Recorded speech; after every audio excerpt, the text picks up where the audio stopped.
The host and the videos of this channel does not represent the U.S. government or any of the federal agency nor any of the branches of the military. It only represents itself as a civilian. That was dope. That's a hard ass beat. Dope visual. Yeah. It sucks that you had a Hoser look like in the video, but everything else is good. Even moved him like him a little bit too. Like He you know how did. like he be doing that little fucking that little jig he be doing. Did a little jiggy step, yeah. Hey, Papa is nasty with. He sounds. I hate saying people sound like people, but he kind of got that like little hint of Boosie, you know? Yeah. I'm gonna be honest. I thought it was Boosie at the beginning of the track, bro. I swear. Hey, Adam just said his size. He was like, "I'm this tall." What up, Justin? I appreciate the super chat. What's up, Justin? I love you, brother. What's up, bub? How you doing, bub?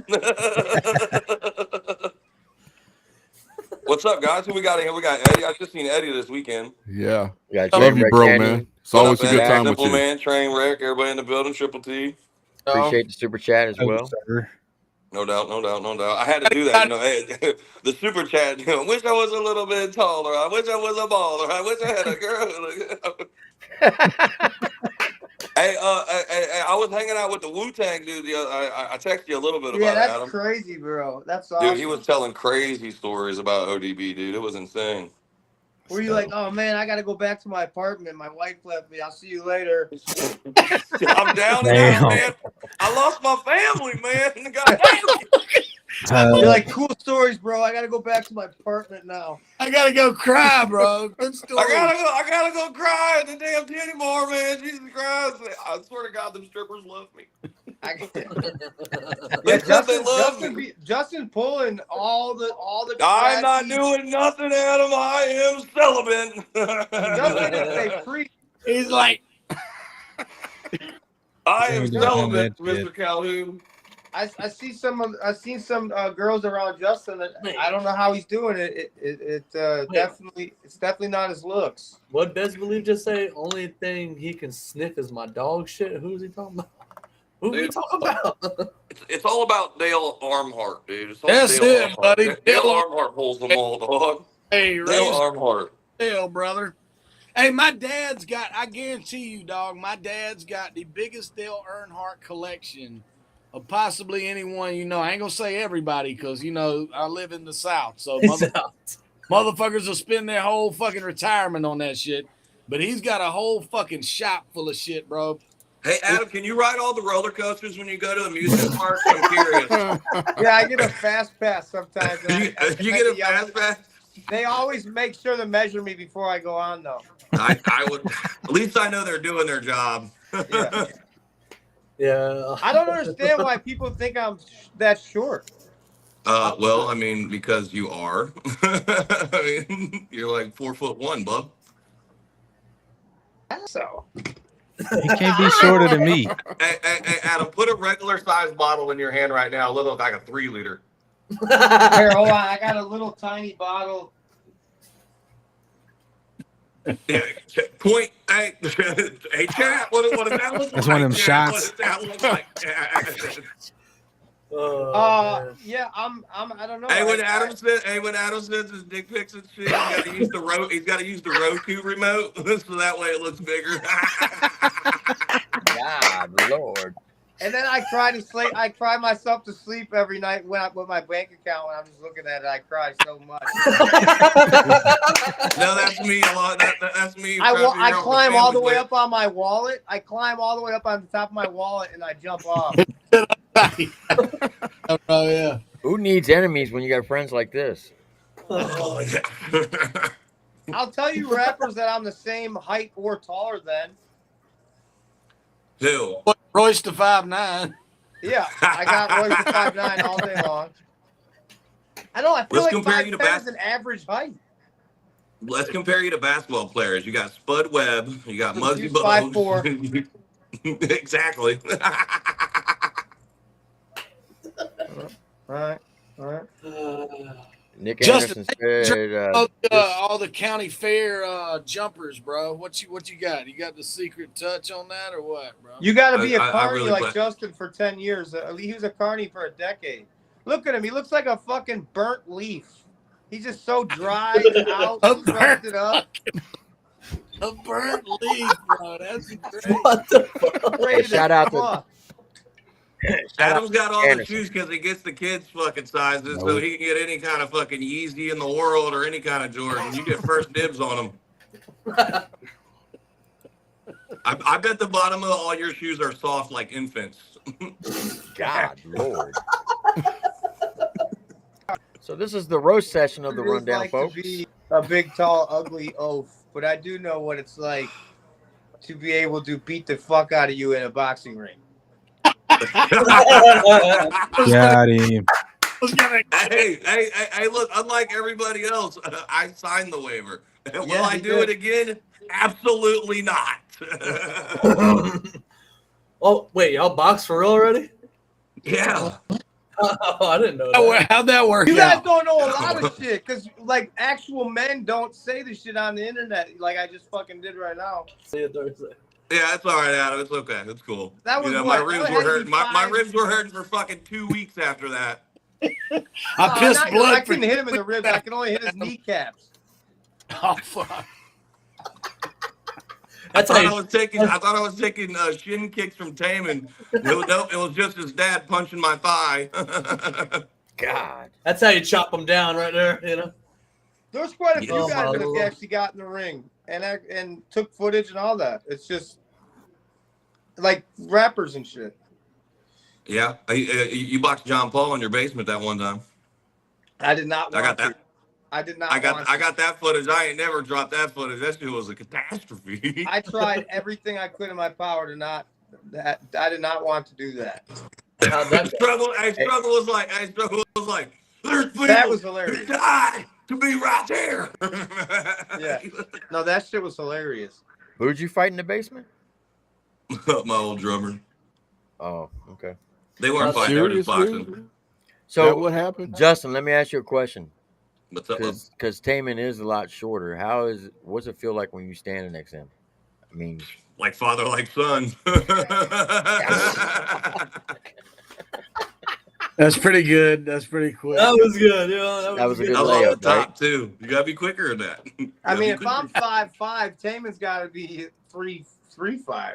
Yeah, Taman's part of the lollipop gang for sure. Taman's another. Taman will scrap with anybody, though. I'll tell you that. This is facts. That's why I don't talk shit only on the internet to him, like everybody else.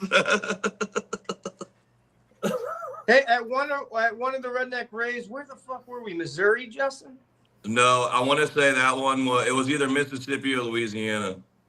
No, it wasn't Louisiana. Remember though, Taman was getting into a fight like with 3 motherfuckers, and I cleared the whole thing, and I was like, no, you guys got to fight one-on-one right now. Yeah, I remember that. The good old days when there was hardly any responsibilities and everyone was just getting hammered. Yeah. The good old days. Yeah, there's a lot of stuff. Maybe one day we'll all be able to talk about all the stuff that actually really goes down that you guys don't get to see. Yep, as soon as we sign some NDAs. I thought about doing a show or getting a bunch of artists up on the panel and have like a round table and y'all just tell stories. That would be fucking amazing. Yeah, that would be good. I've spent a lot of really cool memories and times with Justin. I mean, shit, he was at my house when I lived in the fucking townhouse. When you were looking like I'm currently looking right now. Fucking, I've known Justin. I think Justin was the second. I met you and Demon on the same day. Yeah. When y'all's first track, A1? Yeah. Was it? Yeah, it was A1 since day one. No, it wasn't. It was Second No, it was Amendment. First Amendment, or it was Second Amendment. Yeah. It was Second Amendment. But We the got best Adam coming. track was the Country Rap Facts. That was great. That shit goes viral every fucking day. Fun fact, I was in the studio recording and I left just to shoot that part of my verse with Justin and then went back to finish recording. That's how I met Justin, because he hit me up with my reaction. He said, that was the funniest shit I ever heard or seen. I said, well, you want to do an interview? And he said, sure, let's do it. We got I know Adam coming. Justin. Adam's finally coming back to the Redneck Rave after 74,000 fucking years. Yeah, When? I'm excited. July 18th through the 20th. Tell your dad and tell your mom you can get your tickets at www.redneckrave.com. No, but I will be doing any kind of content anyone wants to make, as far as videos, like interview, whatever. Whoever wants to do whatever, I'm all for it. We'll see how many of them actually take advantage of it. Yeah. Heck yeah. What do you mean by that? You talking about with artists at the rave? Yeah, like all the podcast YouTubers, anybody that just wants to do that kind of shit. Adam's gonna do all that shit with everybody. Like all the people who want drops, all the people who want all that shit. Now's the time to get them. That's dope. I got to make one of those raves, man. Maybe I can get run over by a side-by-side with somebody who stabbed me with a spear or something, you know? Man, you know, and that'll definitely make headlines. Kind of like we've already done millions Bro, of times. the greatest one you had was a fucking, what was that? Lady impaled or something. That shit went on Newsweek and all kind of shit, didn't it? Yeah. It was, But she wasn't really impaled, right? It was like a bullshit story or something. No, somebody did get impaled. No. It was a guy, and he definitely got impaled. Yeah. Did okay, good for him. How's he doing? Is he good? Oh no, I'm not laughing at that. He's fine. Go He's get him. fine. Bro, No. He's fine. He had to like get his like spleen removed and intestine removed. Holy motherfuck! I thought I heard some shit about it saying that it was like a. Nah, you got to think of like Adam's leg size and think about that getting thrown projectile through their stomach. So it was like it was just a little branch, but I mean, a croquet mallet right to you. Yeah, pretty much is kind of what it was actually. Yeah. That's gonna be funny when someone's like, "Oh, I'm gonna run up on this dude now. He's little," and then they run up on me like, "Damn, he's he's average size." Yeah, well, I mean, your top half is built like a fucking deep freezer, but your bottom half's built like a fucking one of them little refrigerators you got on the side of your bed. Justin's fucking 8'11", and everybody's fucking little to this much. That's why I don't take pictures beside Jesse Howard. That's why I always stick somebody in the middle so I can get on my tiptoes. Yeah, he is. I feel like Adam. That's why we purposely put Adam in the middle of all the pictures. We're like, we'd make him feel good. We're like, nah, man, you're big dog, man. Go ahead, get big dog in the middle, dog. And we all put our fucking arms on his shoulder. Where's the show at for the rave? Marcellus, Michigan. I thought he said Missouri. No, it's Marcellus, Michigan. But yeah, Adam, what you got going on though?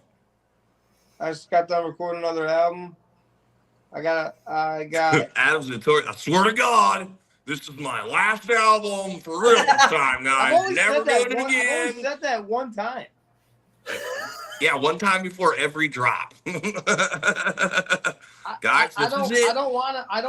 Here, I'll tell you what. I don't like doing any of this social media, any music. I don't like doing any of this anymore because it's not fun. And it started out, Struggle hit me the other day, and I actually hit him back and was like, yo, man, I miss like when this shit was fun. Like, I don't have fun with this shit no more. And I haven't had fun with it in a while. But I still have this, like, what's it called? Like this desire to compete. But it's just like all the bullshit that comes with it isn't really worth it. I don't think it's just. There's a lot of shit that it should be simple and normal and like, oh, this is great. But it's like you got to make videos and you got to constantly be making Okay, so check this out. Any artists that are watching this. You see him adjust his high chair for this? This is going to be good.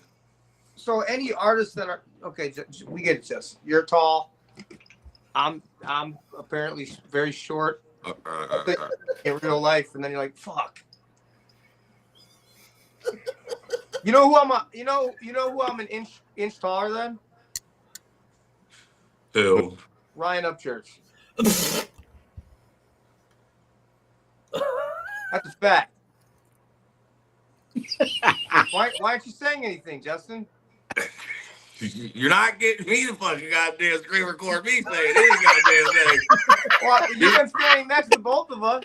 Hey, y'all motherfuckers in this chat, y'all be like, oh, here we go. Here we go, ladies and gentlemen. Hey, you gotta squeak up that little chair. Are you in a desk chair? Is it all the way to the top though? You know how like you can Okay, adjust so it, you can adjust the sizes. I bet you're all the way. this shit is if you don't use your social media and you don't post like content and pictures and videos and like if you don't stay social, drop your mute. The music is the problem is how do you get like, oh well, if you make good music, people do it. Not really. There's a lot of people that make really good music and people don't listen to it because they're not relevant on social media. So there's no way for them to push their music.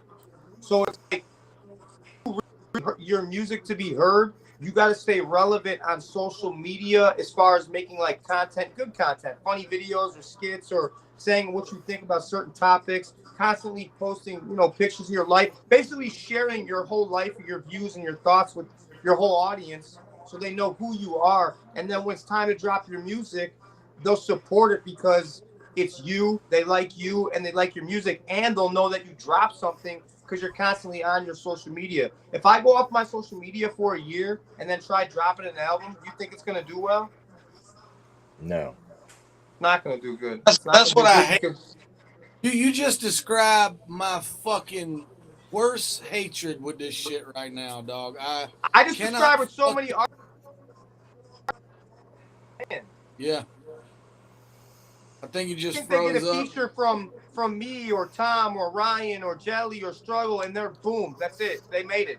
No, dog. I've seen Because a the lot of last I've seen a lot of people get big features, especially in our genre, and they don't do anything because I feel like exactly what you just said. They think that name alone is going to do it, and it doesn't do that at all. If you guys go back and you look, not to fucking say about myself or Adam or anything, but every time Adam gives me a verse or something like that, he knows that I'm gonna fucking sit there and promote that bitch for fucking 2 months, and I'm gonna fucking put my own money behind it. I'm gonna do all that shit, and that's what everybody should do. If you're, especially if like you guys are I see an abundance of like rappers in this genre wearing fake chains and shit. And it's like, if you can afford that fucking chain, how come you can't afford to get your song mixed and mastered, and you can't afford a professional video, but you're hopping out of your fucking Toyota Celica with a $50,000 chain? Doesn't make no sense to me. Yep. Facts. But yeah, Very Simple well Man. So said. what you were saying is a lot of these artists, that's what they are. They're artists. So they want to rap and then they want to put their music out and be like, yeah, they should just listen to it because it's good. Yeah, I agree. I wish it was like that. You have to be on the internet. People know how to listen. Yeah. It's just, and then Trust So, me, Bob, I fully understand that. I just hate it. You know what I mean? Like, I'm not going to not hate it. You know what I'm saying? Like, I'm going to get on here and do my promos, put my money behind my ad shit, hype everything up. When I get a project ready, I'm going to be active as fuck. And I'm going to continue to do things throughout the year. But it is such a fucking pain in the dick to me. Like, my life ain't nothing, ain't just music, like we all got shit we do. I work full time and family, kids, it takes up time. And honestly, I'm at a point, bro, where I don't really know how much I'm willing to give to fucking social media advice, taken away from my stepson's about to be starting varsity football this year, bro. I'm not missing any of that shit. And I don't care. You know what I'm saying? Like all this shit can go the fuck away tomorrow and I'll be fine. And I don't mean that in a bad. I love making music and I love doing it, but I will not be a slave to this motherfucking shit, bro.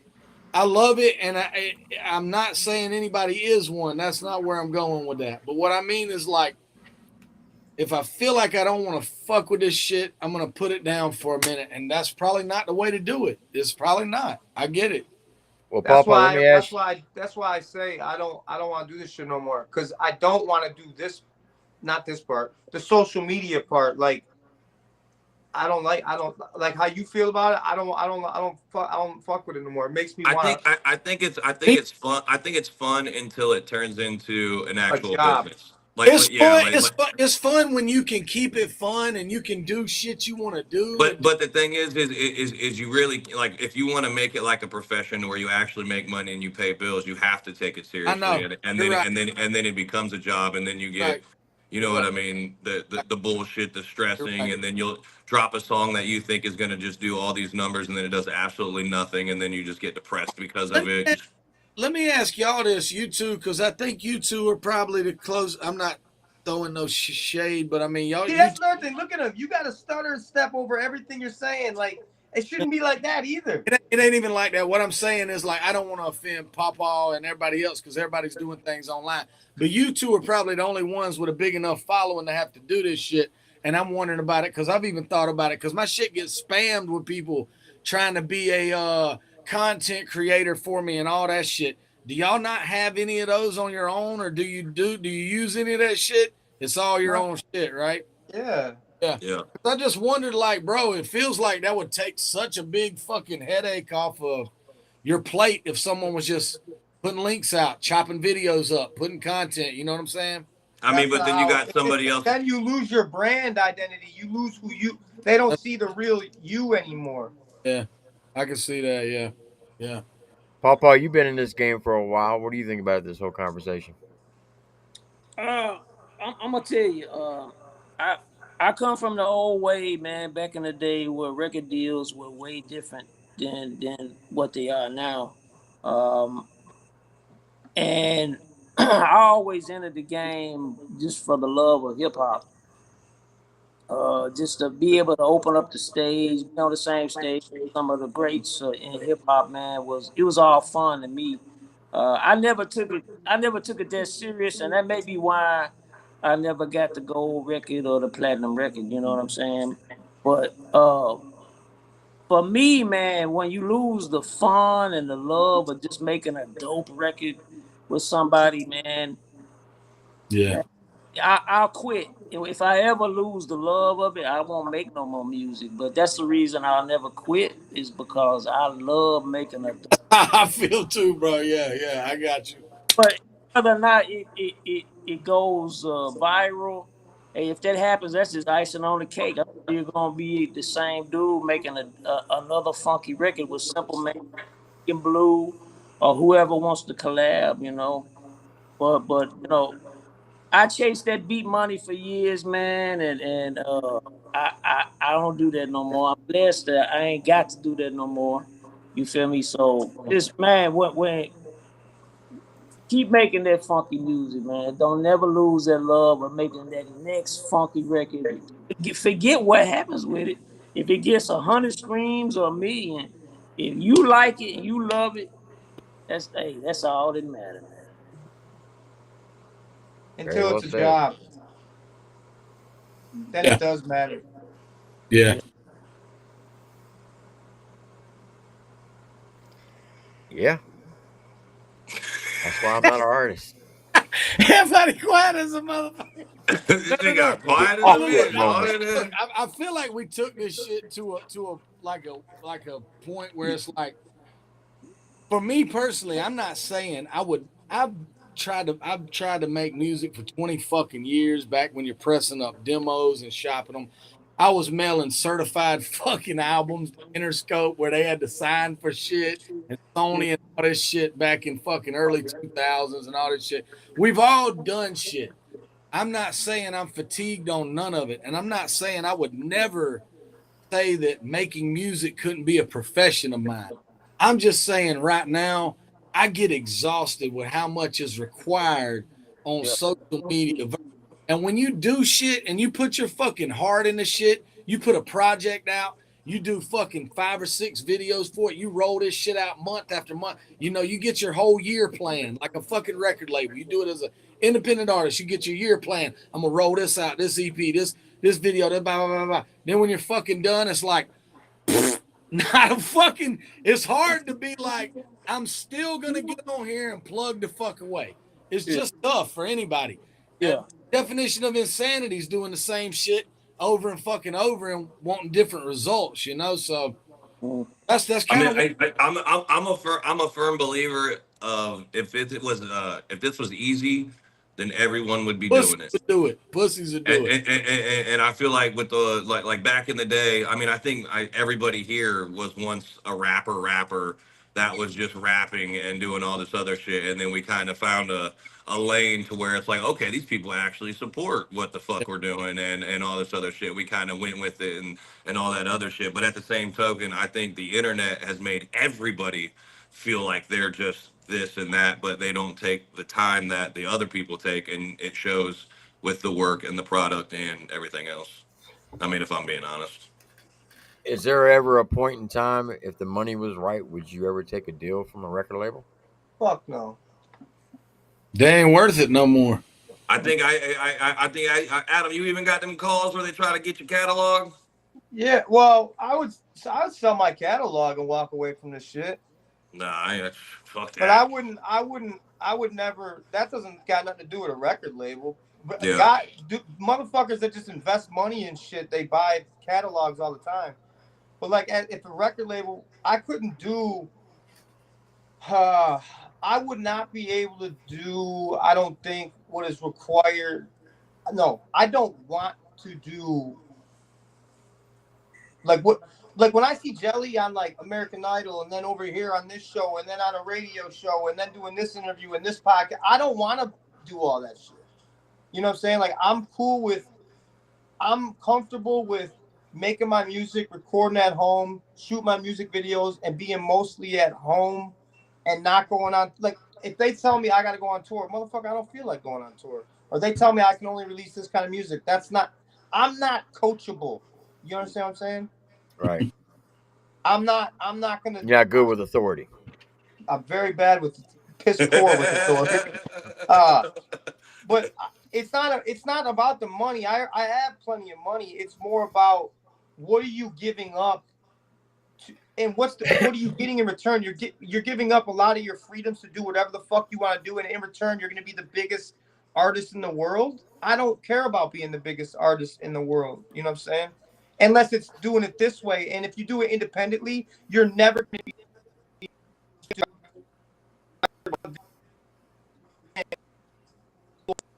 Here comes. He cutting out. He's not tall enough to reach his Wi-Fi. I can't with this motherfucker. This motherfucker's hilarious, bro.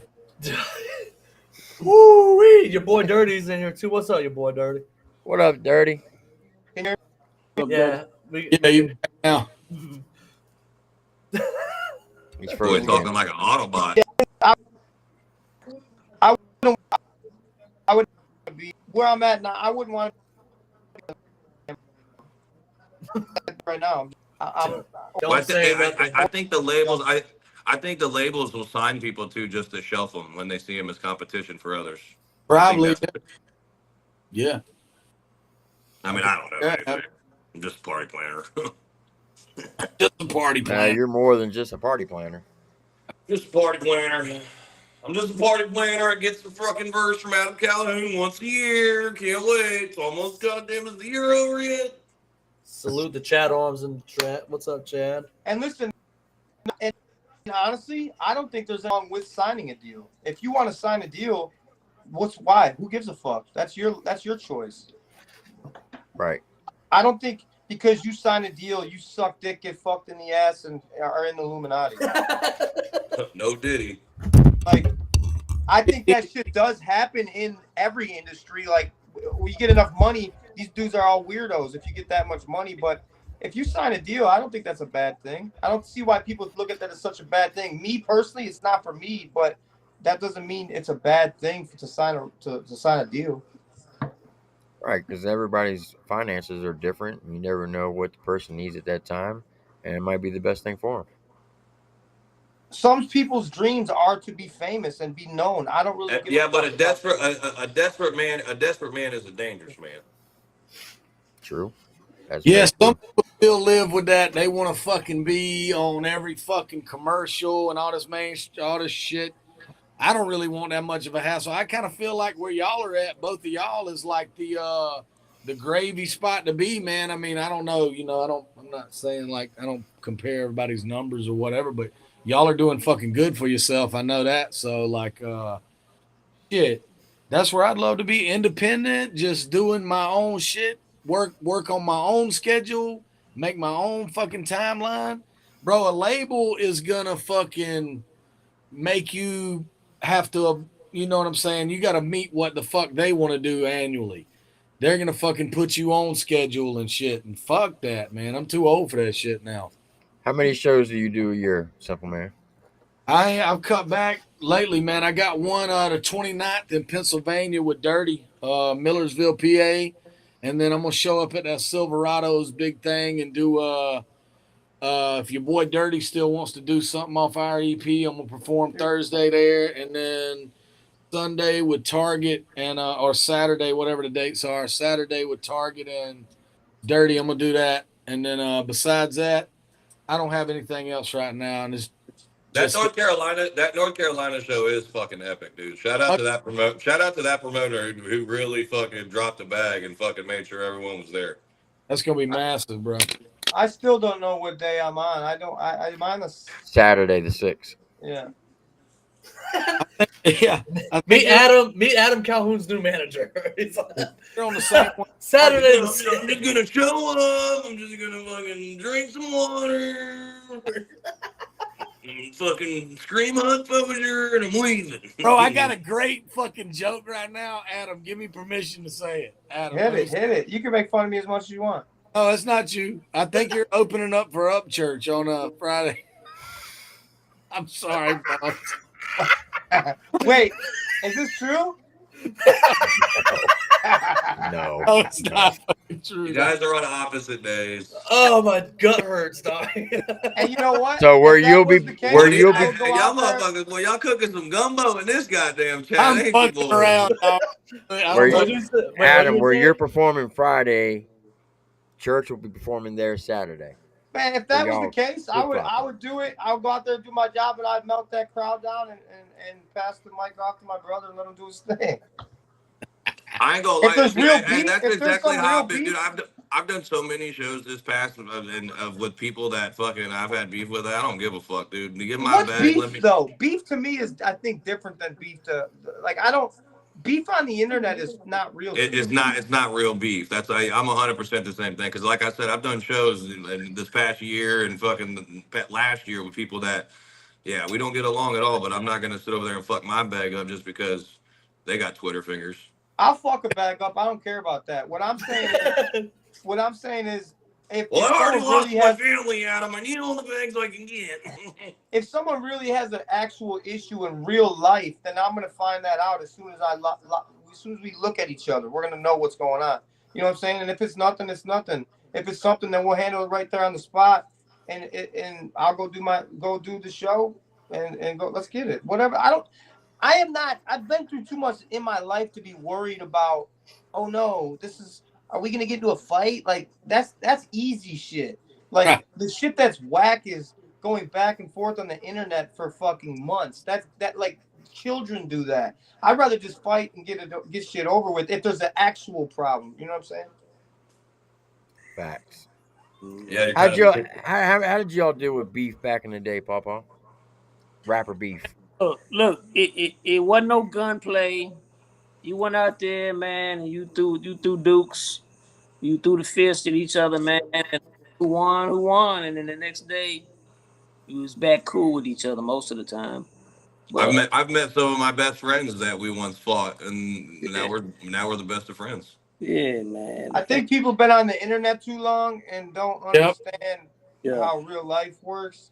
Man, I don't want to fight anybody, but I will never walk back down from no confrontation in real life. That's never gonna happen. And that's exactly how Adam boxes too. He boxes just like that. He just goes fucking. I just keep moving forward. I mean, if you beat my ass, good. Can we be done now? Are we done now? All right, cool. Let's have a Let me have beer. a hug. Yep. Yeah. That's what's wrong too, man. That's what fucking sucks about man, I ain't fucking start naming, but that's what sucks about having this little minuscule sample size of artists that are successful and stuff, and you look at them and you're just like, this person is this successful, or that person is this successful. How? how is this even a thing that I want to be associated with? How is this even a fucking, you know what I'm saying? Like there's a part that's just like, you're just like, this shit's so fucking gay. I don't care about it. You know, it's like, there's a part that just, I don't know, man. For me, it is because it's like, I just don't feel like, I feel like maybe I'm out of touch with this shit where I'm like, I don't think a lot of this shit is good. How is this shit selling so much? You know what I mean? Like, how is this? Well, controversy sells. Yeah. No, It does. Controversy sells. controversial. Stamped by Just in Time and Associates. Hey, I used to be that guy. I'm just saying. Hey, Justin's absolutely right. Listen. Hey, he did that shit good. He got in and he was singing. I got in. I got the fuck out of that shit. He's like, fuck everybody. And he's like, you know what? Peace. Come to Redneck Rave at www.redneckrave.com. We love everybody, Justin guys. is absolutely right. If I did a live stream saying live request tonight, I may get 50 to 100 people in here if I'm lucky. But if I put a title on the stream saying Adam Calhoun drops a diss track on Just in Time, that's it. Man, there'll be 200 people jump up in the chat. Like, seriously. Especially with both of them being here now. Do it now. Change the fucking name. Because they want to see the drama. They would know that's Fugazi. They would know that's Fugazi, though. I don't think it's so. I'm just using it as an example. Yeah. And Adam Pros.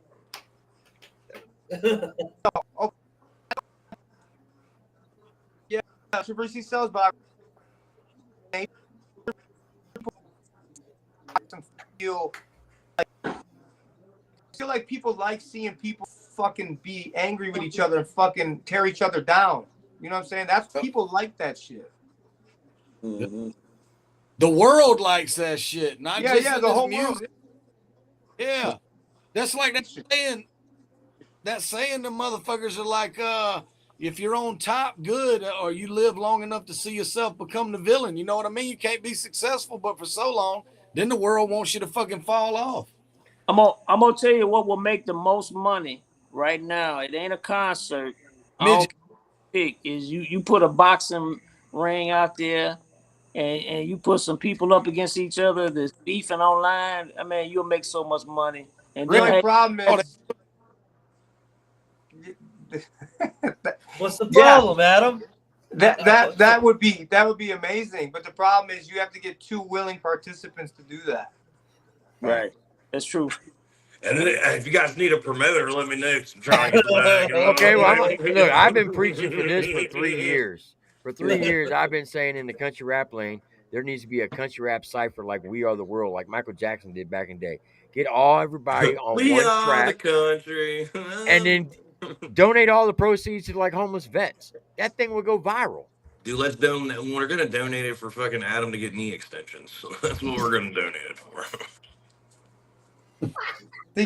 Yeah. So.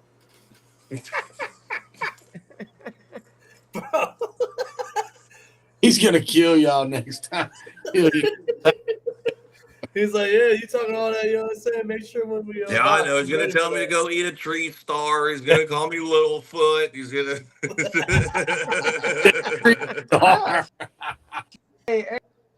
Hey, it's ending you crazy. Go ahead. No, it's not, you can't. It doesn't work like that, buddy. I gotta just, I pick my poison. Little pick right there. There I am. I'm in and I'm out. It's like real life. I'm in and I'm gone. You imagine Just in Time starting a boxing promotion?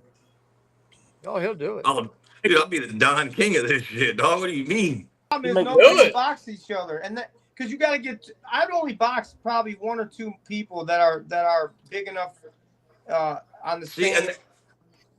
Yeah, that's you're like, I'm not gonna box some dude I never heard of.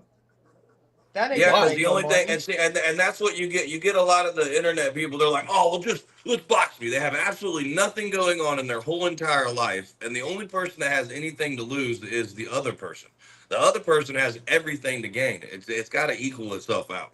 But that's the latter though in boxing, MMA, and all that too. Not everybody's a known name. You got to go. Yeah, but no, they got to go through the ranks. they're always close. You don't got the number one guy fighting a guy that's not even ranked. Right. Facts. I can't wait to see Catfish Cooley fight at this redneck brawl, bro. He's He lost lost a weight lot of now. weight. And that Who's he joker's fighting? diesel, bro. I hung out with him up there in Dirties at Pennsylvania. I'm 240 pounds. He snatched me up and pressed me over his head. He's got that old fucking white fucking cornbread strength. He does, dog. He's disgusting. He's crazy strong, bro. And he you can't even you wouldn't even really tell how strong he is till he gets his hands on you. You're like, God damn, is this a fucking bear?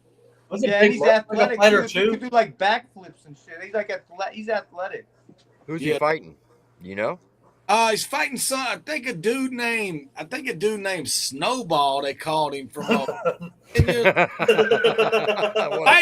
Who's fighting? Probably the loser. That's probably who he's fighting, dog.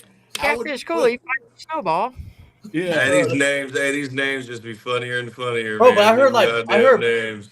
I heard Big Murph could actually throw down too. I don't know if that was true or not. I don't know. I heard he did some boxing shit or something. I know Catfish probably ain't even if he lost weight, he probably ain't even got to train, bro. You're just probably not knocking that dude out. He's probably going to keep coming at you. When he finally gets in tight on you, it's going to be a wrap, bro. He's a fucking punching a tree stump, bro. Yeah, no, he's a Hey, do you know who's his tallest said tree stump? Come on. Hey, I ain't even got to say that one. See Adam hit a button and cut his ass off in a minute. Look at that. He's like, yo, you motherfucker. Just connection. Adam thinking right now. Adam's trying to think of one right now. I see his little mind. You can tell when Adam starts thinking, his little whiskers on his mustache start flickering and shit. I'm just enjoying my friend here I hope you're having a great time. He's like, next time I see you, we are going to have a talk. You thought your ribs hurt last time. See, I should have never openly admitted that, goddammit. Now I'm going to be chopped and fucking there and be like, see, I told you Justin's a pussy. That's why Adam whooped his ass. He's going to fucking armbar you in a parking lot next time he sees you. Instant armbar. It's a tall tree to climb to get that high, bub. Hey, he's got some long arms. The first time I met Justin Time, I got to show you Triple T this. said, no, the first time you met me, Triple T threw me for a loop because you were like, Justin, I ain't gay. But you were like, you are a beautiful man. And I was like, Triple T, what the fuck, dude? This motherfucker. I think I called Adam too. I was like, Adam, dude, this Triple T dude, he's a vet and everything, man. But he said I was beautiful. I didn't know how to take it, dude. I didn't know how to take that, man. This motherfucker. Must have been listening to Lil Nas X before he fucking met me or something, dude. Better change it. Hey. That was literally damn near the first conversation. Love you, Triple T. The very first time I met Justin Time was in Ohio, 2023. Literally, I got off the tour bus and I see this white truck pull up. I'm like, no way. And here comes Justin Time. Beautiful man. What the Timmy, all right, so what happened after the first 10 seconds I met you? Oh, he had to get him some of that thirst quenching, ice cold motherfucking apple crown, baby. I think this is peace, but it doesn't matter. It's still crowns, and that's what we like to do. So tell your dad and your mom, go get your ticket to redneckrave.com, goddammit. That's right. Triple T in the fucking building, baby. That's not. Here's the funny thing. After that, then there's this. Yeah, look at this, Triple T's, man. You're getting my hair right now. OG gets down.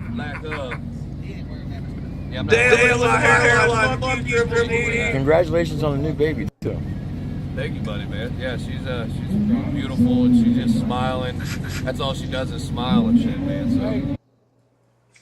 So yeah, so that was my very first encounter with Justin Time. fuck? Look like a big old bald buzzard. Look at his arms dragging. He was His bringing fucking out hands the are tour bus. dragging through the He was bringing carpet. out all Nation's tour bus. Like, it looked like he was uncomfortable as shit. Like, thank you, Triple T. Now get the fuck out of here. Like, thank you, buddy. Yeah, my daughter's good, and fuck off, buddy. My head's all right. We'll see. Look at this fucking cantaloupe. Get the fuck out of here. Pretty much. You know, nice meeting you, bud. That was a Nice wild meeting night. you, bub. That was a wild night that night. Hey, you already bought tickets, right, Triple T? Okay, fuck that out. Let me advertise the other people. There's other people out there that ain't bought shit yet. Hey, so Justin, who's performing at the rave next month? You said. We got Adam, and then we got Calhoun, and then we got ACAL, and then we got Leonard, and then we got Hey, Justin. Hey Justin, I want you to know something, Bubba. I've never met you. I don't think I've ever been to anything you've been at. I don't remember if I have. I don't think we ever sat there and talked or anything. But I want you to know, bro, honest to God, I respect the fucking hustle, bro. You have climbed the ladder, bro, and you did it really quick. And well, I don't know about your whole back. I just know when you came on, you shot up there pretty quick, bro. I respect the grind. You are killing it, dog. Keep it up.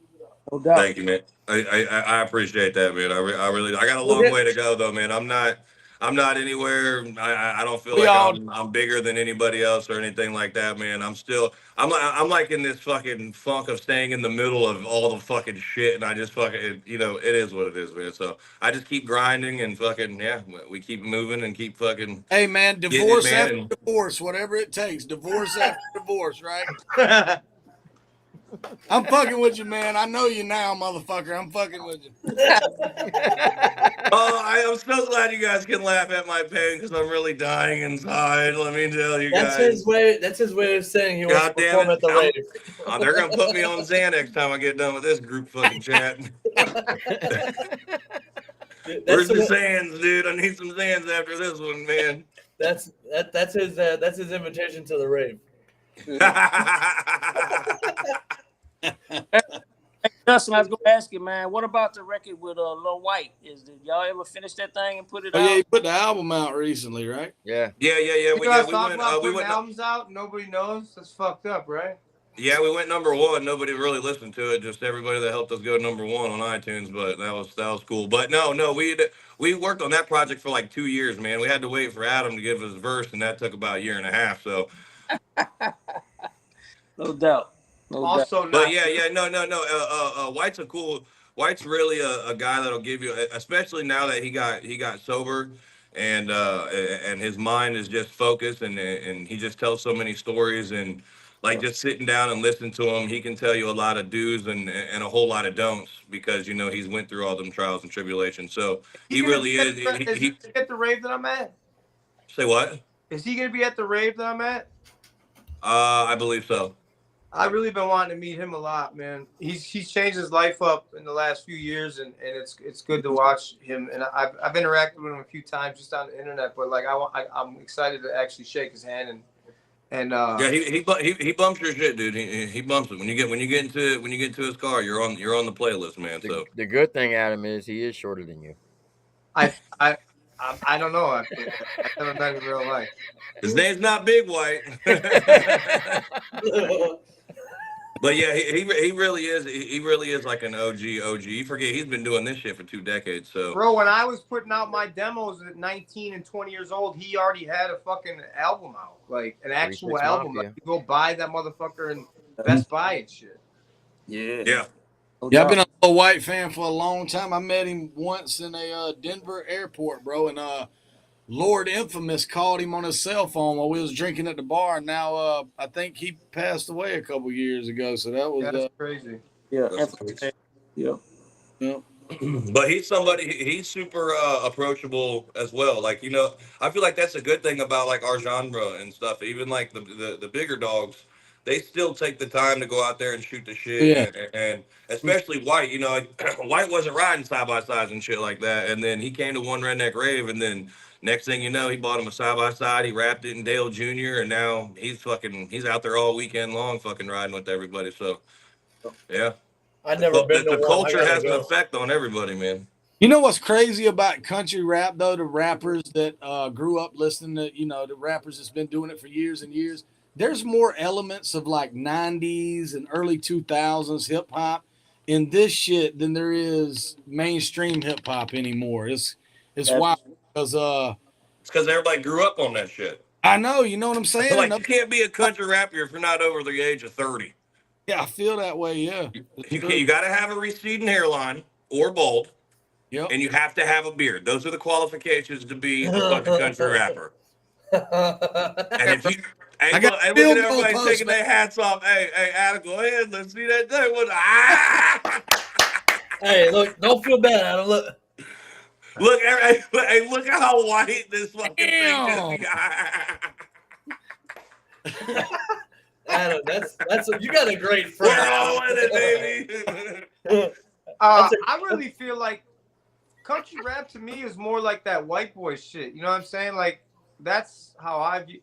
Cause like people label me country rap because, like I'm. None of you guys have ever been to Justin's been to my house where I live. I live in the middle of like cornfields and shit like that. But I grew up more and worked in the blue collar, middle America.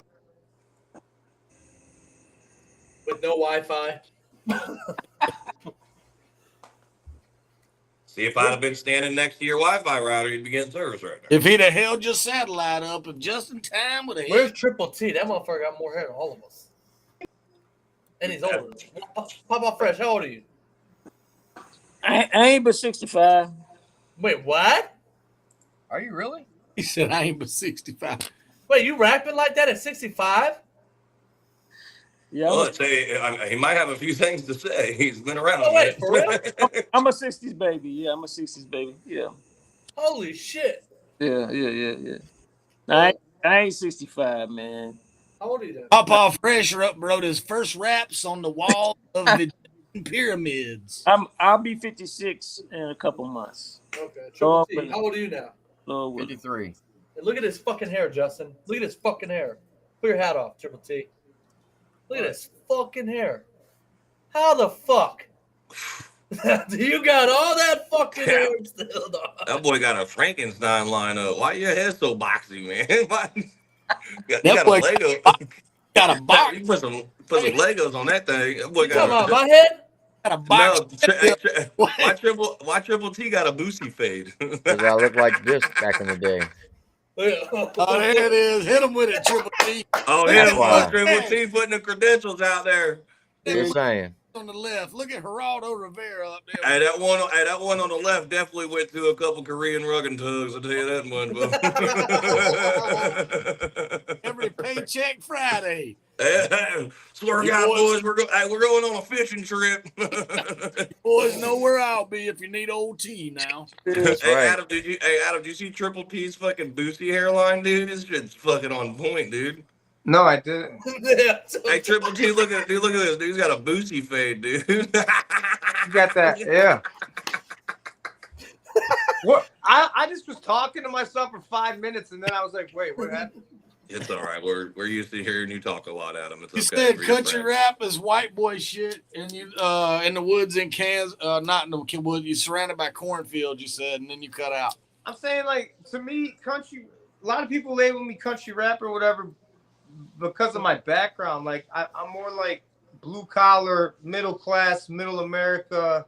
You know, I came from nothing. I didn't have shit growing up, and like, it's very relatable to just middle America. And I think some people get it fucked up, like, oh, country rap's like Southern. Nah, yeah, it is, but it's also everywhere. It's like, shit, the country ain't far from the hood. You know what I'm saying? Like, if you go 30 minutes outside of any city, you're in the motherfucking country. You know what I'm saying? Like, upstate New York is the most country redneck place I've ever been. You know what I'm saying? There's I've never seen more rebel flags than I did in upstate New York and parts of Indiana. So it's like country rap. I used to take that as a really, like, I get mad a little bit about it because it's like I'm a rapper, but I don't mind the term. You know what I'm saying? Because there's a lot of real good ass rappers in this shit. Like you were saying that, like it's like that old school hip hop, like real rap. Well, That you could definitely tell. You could definitely tell your influences when you start really going in, like on your hit 'em up and your shit like that. You could tell it's like fucking It's hip hop. dipset vibes. You know what I mean? Like fucking old New fucking. York East Coast shit, Adam, which is dope, bro, because there's not really a lot of country rappers that are doing that, man. Like, Exactly. yeah, it's dope. I know what you mean. So Yeah, exactly.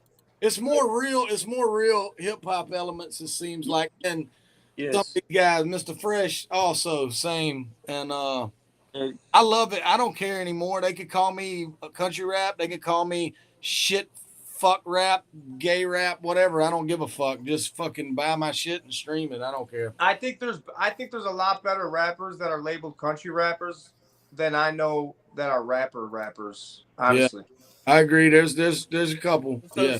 someone had a Well, question they wanted to ask. I also think people stop trying to act so country too. Hold on, Like Justin. like that was a huge thing. Like me going and like coming up and seeing so many artists from doing the rave, and because I'm looking for I'm looking for always the next artist or the next up and comer and shit like that. And it used to be how country you were. Oh my God, you look so country. Oh my God, you got a Bass Pro hat on. You're wearing camouflage. You got muck boots on.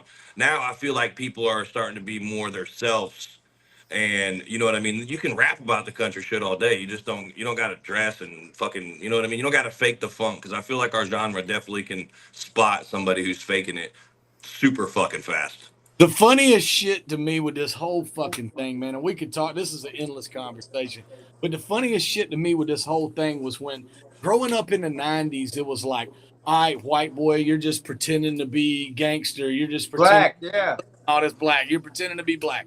Whatever, blah, blah, blah. Fucking kiss my ass. But then now it's turned into that when country rap started bubbling, then it was like, you're pretending to be country. You're not really country and all this shit. Like, bitch, I live in the woods. What the fuck am I if I'm not? If you're rural, small town America, then what the fuck are you? You know what I mean? Like, what can they call you if you're not? Just in time. Yeah, I mean, you know what I'm saying? Like, it was just fucking retarded to see that shit happen in country hip hop. I was like, you're not country. How many fucking fields have you plowed, motherfucker? You know what I mean? Like, shut the fuck up, bitch. Listen to the fucking music. I don't know. It was just weird to me. It was like, I love it when people come up trying to talk to me about their trucks and shit. And they be like, "Yeah, goddamn it, Justin, I just dropped a 454 transfer case, goddamn bottom right, goddamn put it that goddamn new engine in there, 457, goddamn Ed Longhorn edition, Chevy Silverado built for a tough goddamn heartbeat of America." And I'll just be like, "Hey, hell yeah, Bubba. Hell hey, yeah, I'll be like sounds this. great. Hey, does it run on diesel or unleaded? What you want, 87? Goddamn, it runs on strippers, some stripper glitter. That's what it runs on." This shit runs on liberal tears, motherfucker. It says every Adam Calhoun fan. Justin, Adam, are you voting for Biden? You Who? motherfucker. Dude, I'm voting for. I'm voting for the fucking first president that says we ain't got to pay taxes. I don't give a fuck who it is, dude. As soon as they ain't one ever gonna say that, bro. then I ain't never voting. I don't give a fuck who it is. Hey, if you vote for Biden, save the ballot so he can wipe his ass with it when he's on stage shitting his fucking self. Bro, I can't believe this motherfucker. This is crazy, dog. You know what? I was just having this conversation. It's funny that the president might be a felon, but not fucking one felon can vote for him. What? What? He's saying, yeah. If you're a felon, you can't vote. Direct defense. Are you retarded? He is, bro. What? I can vote. Oh, all right. Nobody said you couldn't. This is what the problem is with the internet. I knew you were. Here, let me break it down for you. So it depends what state you're in. Number one, in Illinois, felons can vote. Okay, but there is certain states that you can't vote if you're a felon, right? He's like, yes. So I'm kind of right? Okay, so I was fucking 50% right. Unless you buy you can get your record expunged by paying for it. But no, you can. There's I don't know pardon. how many states, but there are a lot of states that you can vote for. You can vote in if you are a felon. I believe I want to say 1 or 2 states that you can vote in if you're incarcerated. Hey, Really? we know who every single motherfucker's incarcerated is voting for, don't That we? must be Florida. They must be. Hey, he about to get I every want to vote. say Florida might be one of the ones you're It, able to vote if it, you're prob- incarcerated. it probably is 25%. My man's gonna be on the electric chair, about ready to just get the switch flipped. He's like, "Give me Trump, man! Give me Trump!" But I will say this: most of the states that you're allowed to vote in if you're a felon are mostly blue states because typically poverty So that might votes. help, right? Well, typically people who are poverty breeds poverty, and most people who are in poverty depend on the government. And the Democrats, the left side, is always pushing that, use the government money type shit, and they vote for Democrat every year, and that's just how it is. Well, they do that a lot in blue states. I'm not trying to get too political, but Yeah, motherfucker, don't say I'm you just can't sparking vote. right You can't. I can vote, motherfucker. Hey, Adam, how was it? I saw a little quick spiel on it, man, but honestly, I do want to know, like, how was it getting to meet Trump and shake his hand real quick and talk to him for a second? He's not as tall as Justin, but he's about. Honestly, he ain't Like no little 6'5", isn't he? motherfucker. He's like 6'2". Oh, Like shit. 6'2"? Okay. Yeah, he's about 6'2". Got a good handshake. He tried to like pull my arm in like he does, and I was like, Nah. we're not doing that. Was it cooler to meet? Was it cooler to meet Trump, or was it cooler to meet Kanye? I think Trump. You thought about it though. Yeah, no, I think it was cooler to meet Trump. He was just. He's a guy. He's a guy, man. He like shake your hand, he'll slap you on the shoulder, he talk shit to you, and he's a guy. You know what I'm saying? Like Joe Biden can't even talk. Like or coherent. Like he doesn't speak English. You know what I'm saying? Like he doesn't. He just like stutters around, and he's just a like robot. He's a fucking no brain in his head. That doesn't matter. Here's what matters. Yeah, I met him. It was cool. He's like a guy. He's a man. He's not like a little bitch. I'd rather have him running shit than Biden. But at the end of the day, it's like, who really is running this shit? Yeah. Is the guy that you voted for really running this shit, or is it impossible? It's impossible for him to be running it. Here's what I do know. It's above our tax bracket. I know that much. Here's what I do know. The government does not like us. They are not our friend. They don't want nothing good for us. I know that. Yep. And the president is part of the government. So I don't know how. I know I'll vote for Trump, and I believe what he says is I believe what he's saying. But I really hope he really means that shit. That's what I'm saying, you know? All right, here's a hypothetical. What would you do if Trump come and asked you to be VP? Would you do it? I mean, yeah, fuck yeah. I want to run for president. Fuck would say no. I want to run for president. I really can't wait to use my friend card then. I mean,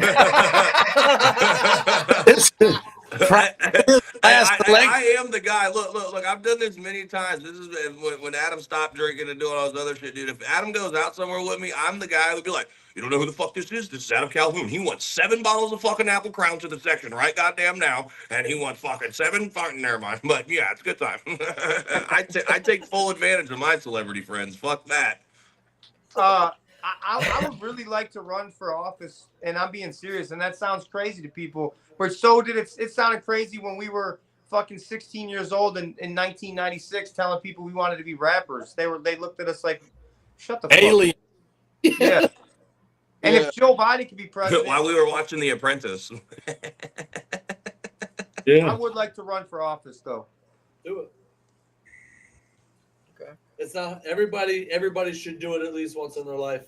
Dude, if Kamala Harris can hold any office anywhere ever, then anyone on earth can. Yeah. Hey, that's facts. I'm telling you, have y'all seen the video? Sorry, Amp, I shut up.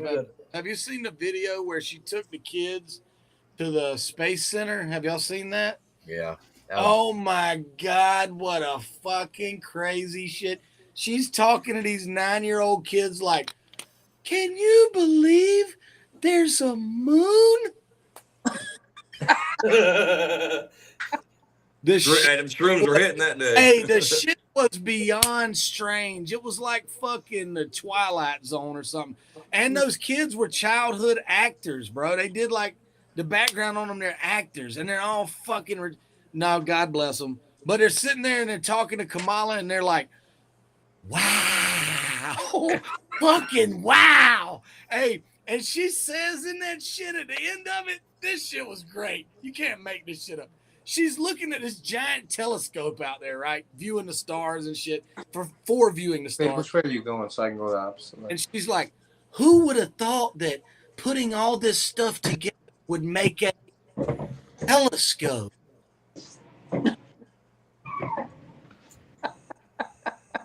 Bitch, get your ass out of here. What? It was. Watch the video. It's one of the weirdest things you'll ever see, I think.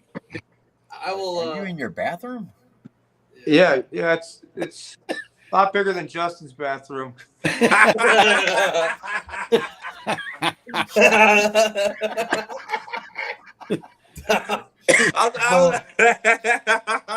I can go in my closet. My closet's bigger than Justin's bedroom. But no, what I was saying is everybody should experience running for office once. It's the most fun you'll ever have, dude. Like getting out I there would and think it'd shit. be about as stressful as it is. No, Internet. it's fun, dude. If you like speaking to people and shit, it's fun. It's like, I don't know. I did it. I ran for office. It was awesome, dude. I had a blast. Oh, you really did it? Yeah, I when he told me about it, I was like, wow, that's fucking insane. Yeah, I ran. He showed up to one of our shows with a campaign, big ass campaign flag and shit, and was Bro, hey, listen. I did. I ran for office. yeah. I'd be a treasurer or something. I don't want to. Let me control the money. Yeah, we'll trust him with the money. Yeah. Yeah. Give me the money. I swear to God, I'll invest it well, America. I promise. I don't ever give I'm financial saying, advice. hey, you get a gold tooth. You get a gold tooth. You get a gold tooth. Everybody's going to have gold teeth, dude. We need to press up just in time negative $1 bills. If you get one, you owe him fucking $1 and pass them around redneck rave. I'd rather give away gold teeth to Americans than fucking $40 trillion to fucking Ukraine. See, I'm on the right path. Vote just in time.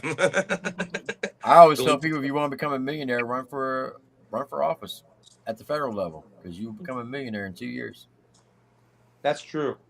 It's crazy. America's biggest crook, they labeled Donald Trump, the biggest swindling crook, didn't even take a salary. You know what I mean? Didn't take the fucking salary. Well, I mean, I don't think you really have to when you're worth fucking $40 billion. I get it, but I mean, also, why? Hey, boys, keep that $250K. Yeah. Give it to the kids. But if it's true what they say, like he was up there just to put all his businesses in line to succeed. Bitch, it wasn't about money. He showed you it wasn't about money. I mean, but That's wouldn't you do? But ain't that what you're supposed to do? Like fucking get connections and fucking network and do all that other shit, like with anything in life. I don't think that's a bad thing. Yeah, but That's the thing with him is that's why I'm like, okay, all these politicians are against him. That's the motherfucker I want to vote for. If all of them on the same side are against him, I want to vote for that guy. right. I hope he wins for real, man. I'm so sick of these purple-haired fucking weirdo fuckers running around with their pronouns and their bullshit and fucking making men women and fucking men playing women. Like, stop. This Make shit's men crazy. great You again. like Miss Maryland?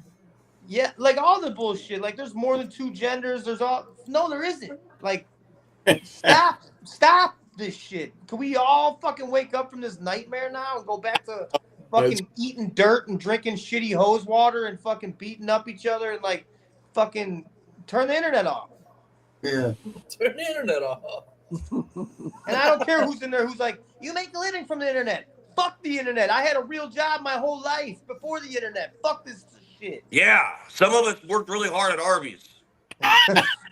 Were you at Arby's, bro? Yeah, that's what I was doing before this.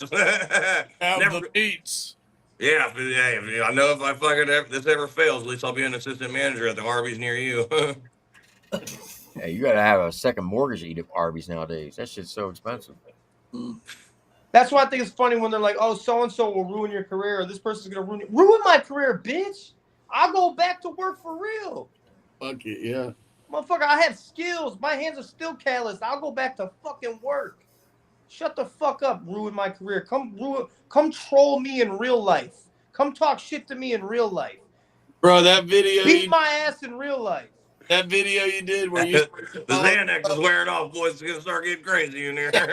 Oh, Uncle Adam's getting fucking turned up now, boy. That video you did where you somebody get his little Monday, Tuesday, Wednesday, Thursday, Friday, Saturday, Sunday pill thing out and give him fucking 2 days right now. He's low on calcium. I was like, all right. Yeah. What were you gonna say, Cymple Man? Nah, I was just gonna probably something that don't need to be said, but say it. Just say it. I can do it. Don't be a bitch. Send it. Nah, I was just gonna say the video Adam did where he kind of summed all that up. He had some other subject matter involved in it, but he put it kind of in a fucking nutshell, man, and that's really how it fucking is. Like, you want to ruin me? Fucking do your best, motherfucker. I don't care. It don't fucking matter. And you know what's going to happen? Ruin all this shit, and tomorrow morning I'm going to wake up and do some other shit. So I don't give a fuck. That's it. I care. I used to care. I used to be like, oh, no, this is bad. I'm like, what? Hey, stupid. You've been on the internet so long, you forgot who you are, you dumb motherfucker. Like, who gives a shit about who's saying what? Fuck these motherfuckers. Like, this is, you know who the, like, fuck this shit. This you is know what? I'm sorry, my bad. Go ahead. Go, kill it. I was going to say, dude, I don't know you. You don't know me. We don't, whatever. That's the way it is. But, bro, like, I thought for a little while there, and I had a conversation with Target months back, bro, and we were talking about you and all this shit going on. And I told him, I was like, man, I feel like sometimes he gets a little reactive to some people on the internet that don't even deserve his attention. Yeah. And it would be so much better if he just was like, fucking blow me, bye. You know what I mean? Like, here's my response. I don't have any response. Have a good day. But you kind of ended up going that route any fucking way. You know what I'm saying? Like, not that you needed to or nothing. That was just my own little take. I was like, sometimes I feel like Adam, it's like, you ever heard the saying when you're at work, there'll be like a dime holding up $1. You know what I mean? Like, I'm waiting on you and I'm fucking worth more than I'm the lead on this job, whatever it is. It was like that to me sometimes. I was like, man, all these little fucking dudes trying to peck at him, bro. And it's like, sometimes I wonder if he's even giving them energy and he shouldn't be. Yeah, I do. I do that a lot because here, it's just like this. I think some people get the wrong impression of me because they think that I think I could beat everyone up. I don't think that at all. Here's what I do know for a fact, though. I know that I will walk out in the street or gravel or grass or wherever, and I will fight you for some shit that you said about me, and you can beat my ass. That's perfectly fine with me. I'm not saying I'm going to beat your ass, but I will tell you this. You're going to have to beat my ass, and I'm okay with that. But I know so many motherfuckers, some of your favorite rappers, they would never fucking ever walk in the street and fucking fight any fucking buddy. Not nobody. They hide behind security and other fucking people. You're a pussy. You're a fucking pussy, bitch. And people are like, oh, Adam, you just think you're a tough guy. No, motherfucker. I'll go get my ass beat for some shit that I said. I'll fight for what I'm talking about. So when these little motherfuckers start saying shit, it's like, okay, well then just come say that shit to me. Just say it. And if I don't know you and you're talking about me or made a diss track, motherfucker, if I don't know you and I don't even know who you are, you're not even like close to what I'm doing, well, you want me to respond to that fucking shit? Like, sometimes I would just respond to certain people because they say something that just didn't sit right with me. You know what I'm saying? Like, say they've mentioned my family or something like that, and I'll just, that's it. I'm done. Like, I'm going to go in. You know what I'm saying? Like, but I don't think I can beat anybody's ass. I don't think I can beat anyone's ass. You're just gonna have to beat my ass. That's right. I feel you on that. It's probably hard as fuck. Like, I'm not in your seat. It probably will be hard for me too to bite my fucking tongue if people say especially about family and shit, man. I would not be able to play that shit either. So I get it. I just thought some of the attempts, and I don't really even remember now, but some of the little people that were saying shit, I was like, this is an obvious, just blatant attempt. Podcast. Yeah, bro. It's just like a lifeline to get his attention or whatever. But I get it too. I get it, dog. Like, there's only so much you can fucking take. People keep running their mouth every fucking day. And then, like you said, people is tagging you in shit. So every fucking time you get on there, you're probably seeing a new 20 fucking people tagging you that somebody's saying something. Man, hey, it sounds good. It sounds good when they say it, but just that's what we used to say. It sounds good, but just say it to me, and let's see how good it sounds after that. You know what I'm saying? Like, beat me up. Come troll me in real life. Come say that shit to me in person. My address is 458 Sycamore Street, New Lenox, Illinois, 60451. Oh, let me write that down. Triple T. I'm just fucking with you. No, you could Google it. My address is all over the fucking internet. Come to my house and walk up that driveway.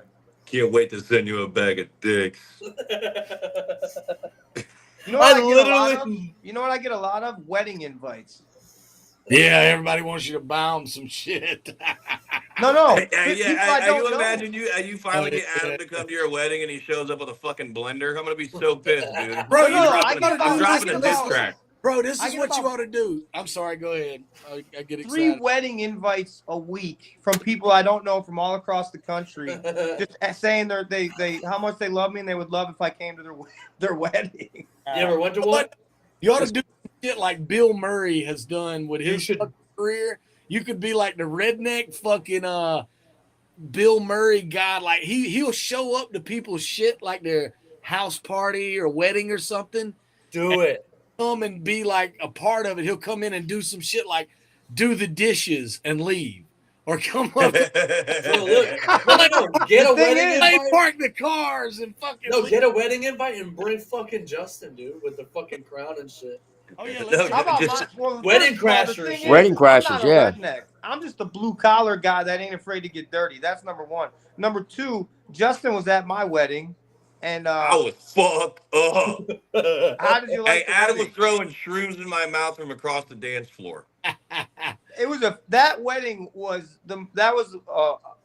man, that was a hell of a wedding. No. Here, I'll say because it won't sound right. It comes out. That shit was fucking top tier, creme de la creme, no expense spared. Motherfucker had an ice sculpture, like a real ice sculpture, not like a fucking movie one, like a big ass.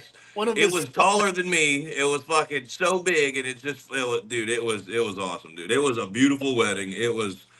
I got so fucking wasted though, so I don't. I only remembered the pictures because they thank God somebody took something. I'll never forget your the guy that you called your dad and you guys locked me out and he was like, "Leave him alone. That's my friend. That's my friend. Let him back in here." That's how I got. That's how I got just in time to commit to season 1 when I went to his birthday bash.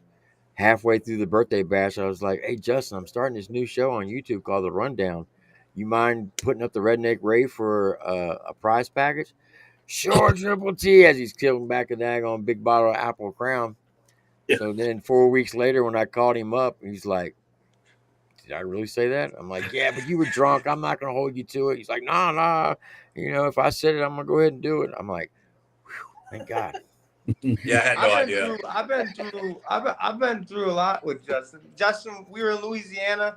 Nobody was coming up to the stage. Me and Justin got out, walked the whole fucking place, and brought people to the stage. I remember that one birthday party that Uncle Dub showed up to. He like drove and broke down. It was the middle of the winter and snowing and whatever the fuck. That had Uncle Dub hate me for fucking 7 years because of that goddamn thing. But that shit that went. Like I think that was at Pierre's or something. Yeah. That was at Pierre's in the back I said, like back at the old townhouse, him staying the night over. I've been around Justin for a long time. I've heard people say certain things about him, just like I'm sure he's heard people say certain things about me. But he's never done not no disloyal, not nothing bad to me ever. And Closest thing I ever done with him was go four wheeling at Joe's house. Yeah, we did that. We did that. We did that. And a good thing that even Triple T can vouch for is I don't let anybody speak bad on Adam's name, even behind the scenes. So Nope. that's something that I feel like a lot of people they do a lot of shit for the internet or for show, I will but say this: when the whole Tom McDonald and church beef went on, and I was playing Captain Kurtz live when you jumped up on his panel, Justin hit me up. He's like, "What's going on?" I said, "I'm just replaying this live." I said, "What is your take on all this?" He says, "You can quote me on this." I said, "What's that?" He said, "It's like your parents fighting. I have no problems with either of them. I love both of them. Sometimes you just got to sit back and let them fight. I'm not picking sides." And that was facts. talk nice. I'm always talking nice. be nice, be real nice. Be nice. Very nice, very, very nice. So, hey, the chat wanted to ask. They asked Adam and Justin and Cymple. They said, "Who do you think is the king of country rap right now?" I can answer that. Church. Yellow Wolf. No, Yellow Wolf won't let you. Yellow Wolf doesn't consider himself a country rapper. So, who'd you say, Adam? Really? I don't. The, bi- I don't. no matter what, the biggest dog in the genre is Ryan. Like Yes, Church. Church is you the can't big. take that. You can never. Yeah, you ain't gonna be able Because to. Church even called Yellow Wolf the king of country rap. That's cool of him. Now when you do like founding shit, you got to give it to like Bubba. Bubba You Sparks. I was gonna you say. got you got to give it to Bubba. I mean, it goes Whole back to board. Pimp C. I'm gonna tell you You who will be a founder of country rap for me forever, and they're not brought up enough. It will be Field Mob from Albany, Georgia. They were one of the first ones that made the shit dope as fuck, and shit, Nappy Roots. Nappy Roots yeah, is one of they were them. right around the same time, bro. But Yeah. Field Mob was some of the dopest fucking lyricists ever to touch a goddamn mic. They're That crazy. that remix they did of Georgia was crazy. Fuck yeah, bro. And all the old shit they did, their first album was nuts. That shit was like a cult following down here where I'm at, bro. Them and Pastor Troy and all that shit. Like it wasn't like country rap. We knew motherfuckers was country. You know what I mean? Like it wasn't like nobody hid that they were country rappers back then. It just wasn't called country rap. Like these motherfuckers are from two counties over and shit rapping. You know what I Yeah, mean? but I feel be like the first person that was ever considered country rap or called country rap was probably Bubba. Yeah. Yeah, Yeah. I agree. I mean, and y'all think I'm bullshitting, but White got some tracks from way back Oh in the no, days. White's been doing it. He sampled the fucking Dukes of Good Hazzard. old boys. Oh boy, When I heard that, I was like, God damn, I wanted to do that so bad. He beat me to it. yeah, but see, I Yeah, don't but even like the term I country I, rap. I I mean just call it hip hop. when it comes down and like somebody like I fucking have literally studied the genre so much.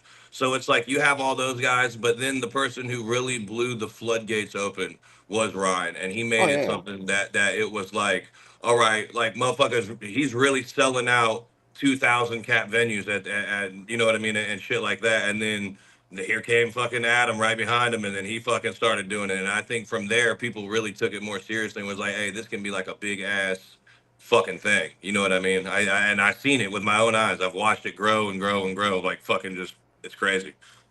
Church is doing incredible. I would never take anything away from what Church has done. He deserves it. He's worked for it. That being said, there were big venues being sold out before Upchurch was there to be a country rapper. I know we can say that he took it to another I'm level. not talking. Now, when I say that, I'm not talking about mud parks and No, off-roading events. Because if you go look back at it, all these off-road parks, they were still doing it. Because you had people like the Georgia Boys, you got people like the Lax, you got those, but those were predominantly out. You know what I mean? Like I'm talking off-roading. about independent. yeah. Yeah. The Lax and Well, Moonshine Bandits were doing, I think, bigger than a lot of people realized. They were just tour though, so a lot of their stuff was still physical sales hand to hand. A lot of that stuff wasn't really, streaming numbers and things like that in the early 2000s and shit. But Moonshine I Bandits was, are. There's some OGs too, man. They took me on my first I two was there. fucking nationwide tours. So I much was love to them for sure. and saw them cats doing it, bro. And like the first arena I ever saw sold out for country rap was with the Lax in Corinth, Mississippi, back in like 2012, I think it was 2014, something like that. I don't fucking know. But no, man. I'm not saying that to take away from Church. Definitely elevated the shit. He's definitely blown it the fuck up, and he's done great. He's created a fucking empire for himself, man. And I ain't got no hate or nothing towards him, The dude. thing with the thing with the genre though, it has to have more. It has to have more Ryans. It has to have more people to make it grow and to make it get bigger. You know what I mean? Like if you only give one or two, it's not gonna. Hip hop has fucking a bunch of heavyweights in it, and that's what country rap needs to do. They just need to get more heavyweights in it because there's Yeah. very few in the grand scheme of things. There's a million fucking country rappers, and there's only a select few that's really really fucking top tier. Hey, but what about Demon Jones, man? Jones has got it Yeah, together. demons, dude. Jones, Ask Adam. Everybody gets advice from Demon Jones. Am I lying, Adam? Jones has Yeah, got I love Demon Jones. He's my friend. He stood up at my wedding. He did all, and he's a great human. But what you guys are maybe not understanding is there's so Ryan streams this much, I stream this much, Demon streams this much. Like there's a huge after Ryan and me, there's a gigantic fall off. Yep. Like Ryan's streaming like this. I'm streaming probably half of what he's streaming, and then there's a gigantic fall off. It's not even close. right. It's not even fucking close. Well, what about the boys from Outlaw Nation? They stream pretty good too, right? Yeah, Jesse and Newbury, them boys is going. I've never looked them up because I don't know how to look them up because I don't think it's Outlaw Nation. I don't know if it's Jesse Howard or New Breed. I'm not New sure. Breed But and Jesse Howard. Yeah, Or it's just New type in Breed New Breed. Yeah, they do. But They do crazy. That Welcome to My House is a fucking certified platinum. that's a gigantic fucking record. But I'm just saying, like, there's not very many, like Justin said, there's in rap, you can name 30 motherfuckers right now, right? In country rap, guys that are doing the same close to the same numbers, it's only a couple of guys. You know what I mean?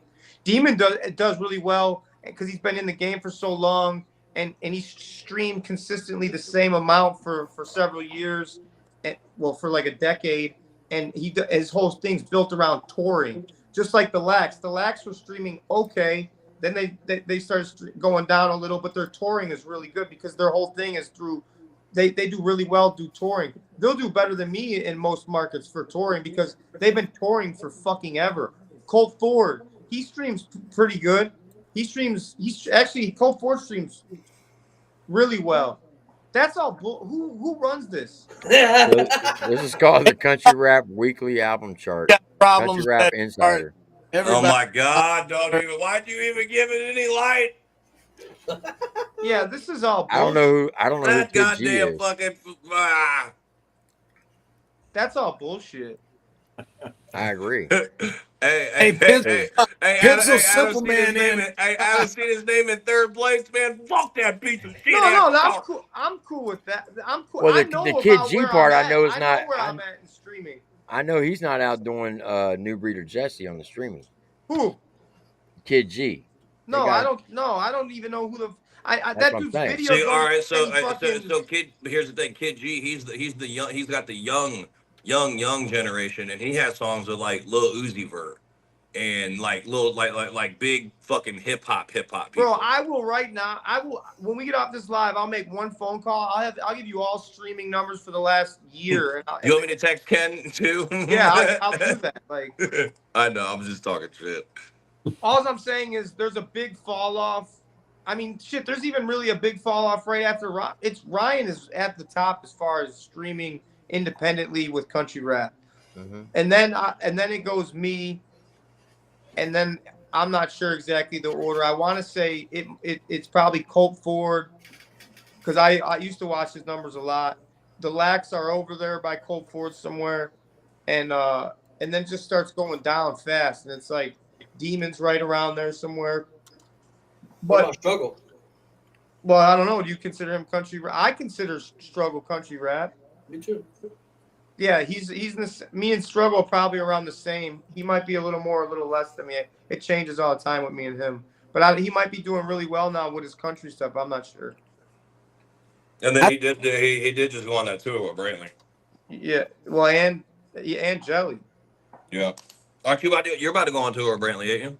Yeah, Wait, what? When are you doing yeah. that? What?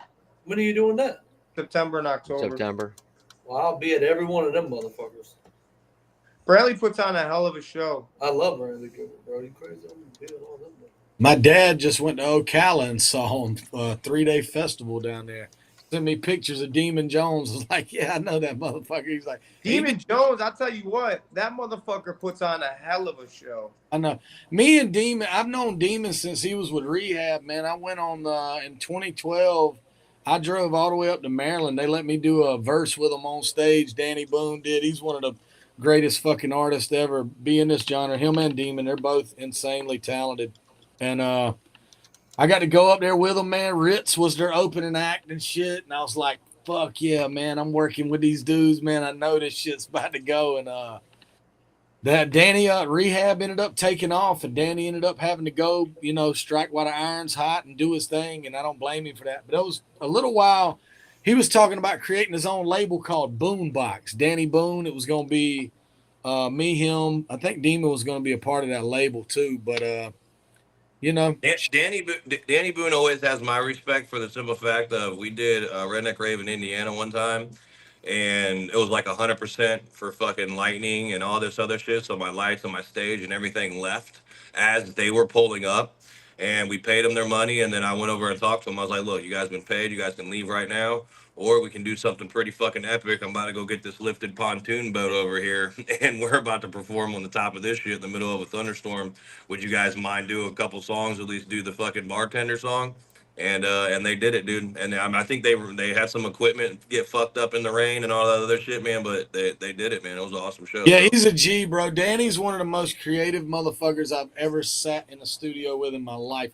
We did like 8 or 9 songs together back in 2008, and we're gonna put out an album, and never got it finished. And he ended up getting the Rehab name back when him and Brooke split up and got on the road. And I don't blame him for that. You got to go when the money's out there. And we never ended up putting it out. I don't know. I still got all them motherfuckers. Demon says the same thing. He said he's like the most talented songwriter, fucking most talented fucking. But usually, those most talented guys are really fucked up in the head. Yeah.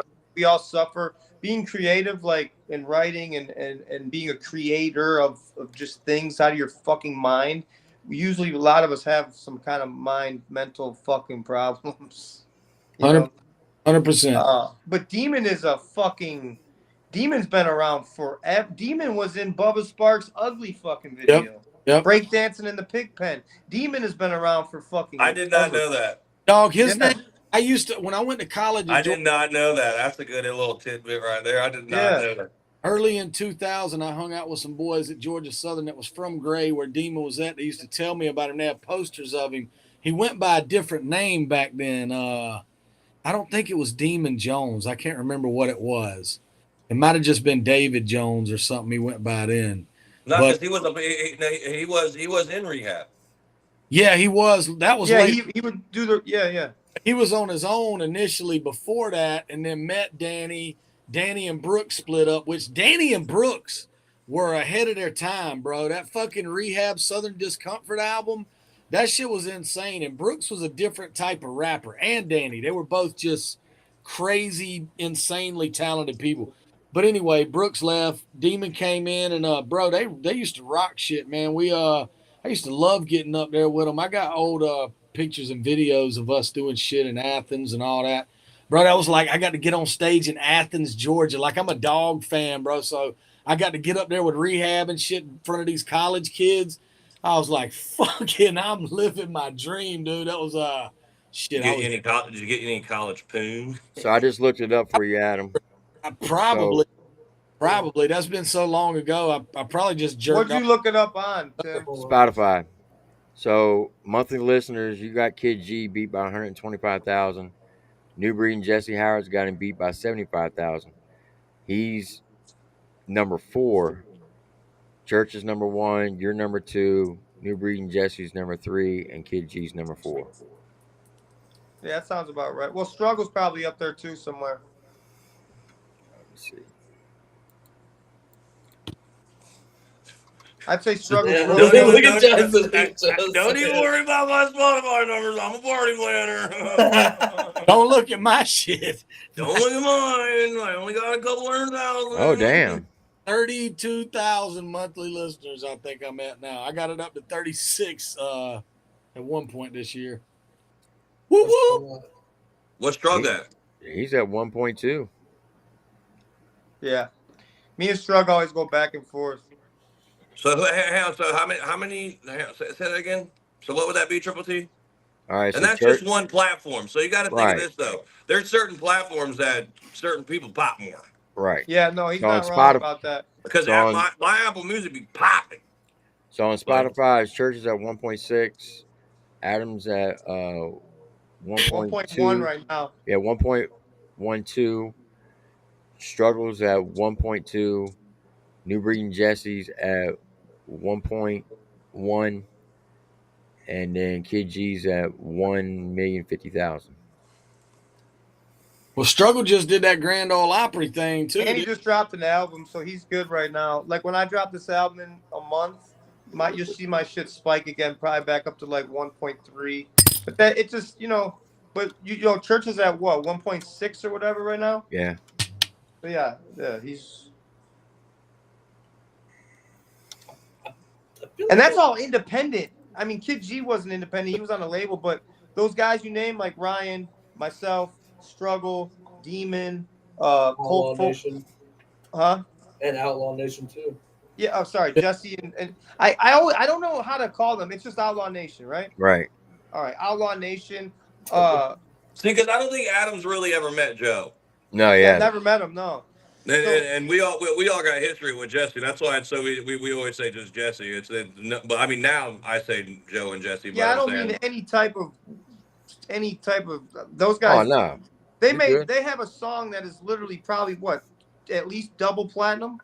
Yeah. it's ridiculous, dude. It's fucking crazy. 280 something million or some shit streams, isn't it? Yeah. Oh no, that's probably just Yeah, off so one it's platform. like you can't just be like, oh yeah, no. I mean, bro, when you got 148 million views on YouTube on one record, that's fucking 100 million. Well, Yeah, and on TikTok in 2021, on TikTok alone, they had 8.5 billion. Yeah, Bill B. Put the B on it. that's insane. Big boy billion, yeah. Put the B on that motherfucker. They dog. went Trust me. worldwide. They Hey, went hey, worldwide. when you They go to won Joe's worldwide house, 2 years in a row. when you go to Joe's house, I shit you not, Adam. I shit you not. This motherfucker has 30 four wheelers side by I mean, not no bullshit. He's got a whole I'm talking fleet. $20,000 four wheelers, and then we all take off to the thing, and he's like, just pick whatever one you want to ride, and the whole crew mounts out 30 deep, and they're all his. And we just ride the roads of Tennessee up the hills. Yeah, we was in creek beds and everything else. Oh, that's yeah, where he's from too. He's from Tennessee. Yeah. Listen, you know what, Adam, you know what Triple T told me? I said, why does he need all those quads? He goes, so when all his friends are over, they all have something to ride. Yep. Yeah. That's true. Hey, if I ride, we all ride, right? Okay. So y'all can ride in the back.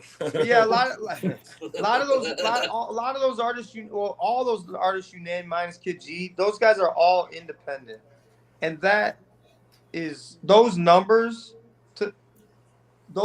are really, really crazy for independent artists. Yeah. Keep the lights on. Yes, and like I say, to me, this is that white boy shit. You can call it country rap. You can call it whatever the fuck you want to call it. But when I was a kid growing up, all I wanted to do was rap. When in the era that I was in, there was no. You had to go to the hood to rap. Like there was no white boys rapping in the suburbs. Yep. If you wanted to record, you had to go to the hood, dog. You just had to. Well, let me correct myself. So New Breed is from Florida, but he lives in Tennessee. That's dope. And Joe does too? Yeah, that's New Breed, Joe. Oh, Joe and I thought you said Jesse Howard. Jesse Howard, where's he at? Jesse lives in Ohio now. He lives in Ohio now. Yeah. And now we're able to rap however we want to rap. Sometimes I rap the blue collar shit, like Clean Money. Sometimes I rap just fucking straight up street shit because I was in that environment. Sometimes I do the country shit because I grew up listening to that when I was a kid. Like, you can't just put someone in a box. Post Malone had his hair braided and was rapping. Now this motherfucker's doing country music. You know what I'm saying? Like, Kid You know Rock. who's really good at country music? T-Pain. Kid Rock, T-Pain can sing his ass off. Kid Rock started with a high top fade like Vanilla Ice was rapping. DJ. Yep, yep. Yeah, And, the and he DJ. was rapping. Then he did that alternative like southern no, like it's like Southern rock, rock like rap. ball with the Yeah. ball and all that shit. Yep. And then he fucking did southern fucking style country rock, right? Like, so all these people saying you can't do this or you can't do that unless you're from here. Fuck you. Yeah. Fuck 'em. Every American is from all over the place. You know what I'm saying? I agree. That is facts. Yeah, And that's what's fucked up it's about America. that's Love what it or leave it. America. No, you can't steal that shirt. that's what does piss me off with being labeled this shit, because I feel like sometimes if it ain't the twangy ass shit they want to hear, they don't give a fuck about it. They won't give it a time of day. And it's like, motherfucker, that's not all that defines me. You can't call me that. You can't call, but you know, whatever. I'm just bitching. If my shit was blowing up, I wouldn't give a fuck. I'd be like, yeah, keep calling me country rap, motherfucker. Mud trucks and beer, listen here. I said that. Hey, that was a thing for like 2 years though. People damn near wouldn't even say mud trucks and beers though. They'd be like, "Oh god." That was my whole point when I got in here. I was like, no, I'm gonna make these motherfuckers rap. I'm gonna, like, it ain't all about just like mudding. This is, you gotta know how to rap, motherfucker. You know what I'm saying? All right, so I got a question for you. The Redneck Rave song where you're upside down in a side by side, Adam. How did that happen? That was in Wait. The Redneck They- Rave song? No, he's talking about Rebel Till I Die, the video. Yeah, the video. All right, so interesting tidbit. He's talking about when Tubbs flipped us. Oh my God. Yeah, have you ever been in a side by side with Tubbs? Yeah, Oh fuck. Hey, prayers out to Tubbs too. He's got into. yeah, I actually called him today. I talked to him. Yeah, he got into some shit. But no, that was us riding with Tubbs, and Tubbs flipped the fucking thing over. My kid broke his toe. My kid was with me in the back. It was me, Tubbs. Oh my God. Yeah, that was a whole fucking situation because I'll never forget it because that's when Ryan randomly showed up, and it was one of my worst selling redneck raves of all time. It was a very expensive bro weekend for me, let me tell you that much. But it was like we got to shoot footage and do all that shit, and it was a really cool. It turned out just to be like hanging with the boys type shit. But that was Yeah, there was a couple Can-Ams that flipped over that I was in that. You picked one up with your arm or something. I forget what that dude's name was. Jambo, yeah. Yeah, Kimbo. I literally tore a fucking tendon in my shoulder, prying this Can-Am up just enough to pull the Cambo out from underneath it because it was on his neck. He wasn't wearing a seatbelt, and we flipped it. I'm not gonna say who flipped it, but yeah. It was a rental. Yeah. What the fuck? He said it was a rental. It's okay. Statute of limitations is up now, Adam. Well, I just saved the kid that was fucking about to die that was in the back of it. What was your wildest event at the Redneck Rave? Your wildest story? Oh man, I can't say that. Yeah, I can't say that. Yeah, dude, what are you talking about? Yeah, I mean, I can tell you some funny shit.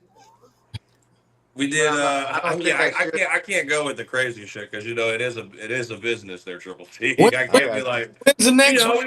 we just had 7 whores and we were in the woods. And it was me and Adam and fucking and Smorgasbord and no, never. That motherfucker. Smorgasbord whores. Well, Justin, let me ask you a question. Have you seen that Mud Park thing on TV that they have, that show? Yeah. It's in Texas? Yeah, the Mud Madness. Yeah. Are you ever going to do something like that? I mean, I don't know. It really all depends. I mean, it's one of those things. I don't know. I can't. I know his insurance has got to be crazy. That's why I don't own a mud park, is for the insurance reasons. Okay. I don't want that headache. That's a big headache to have. So Adam, what was a funny time? I mean, well, I think people know this story, but I was up on stage with Kimmy when Justin called. I I think went it to was jail. yeah, Justin called from jail at the Redneck Rave, and I was performing. I held it up to the mic and let him like fucking talk to the crowd and shit like that.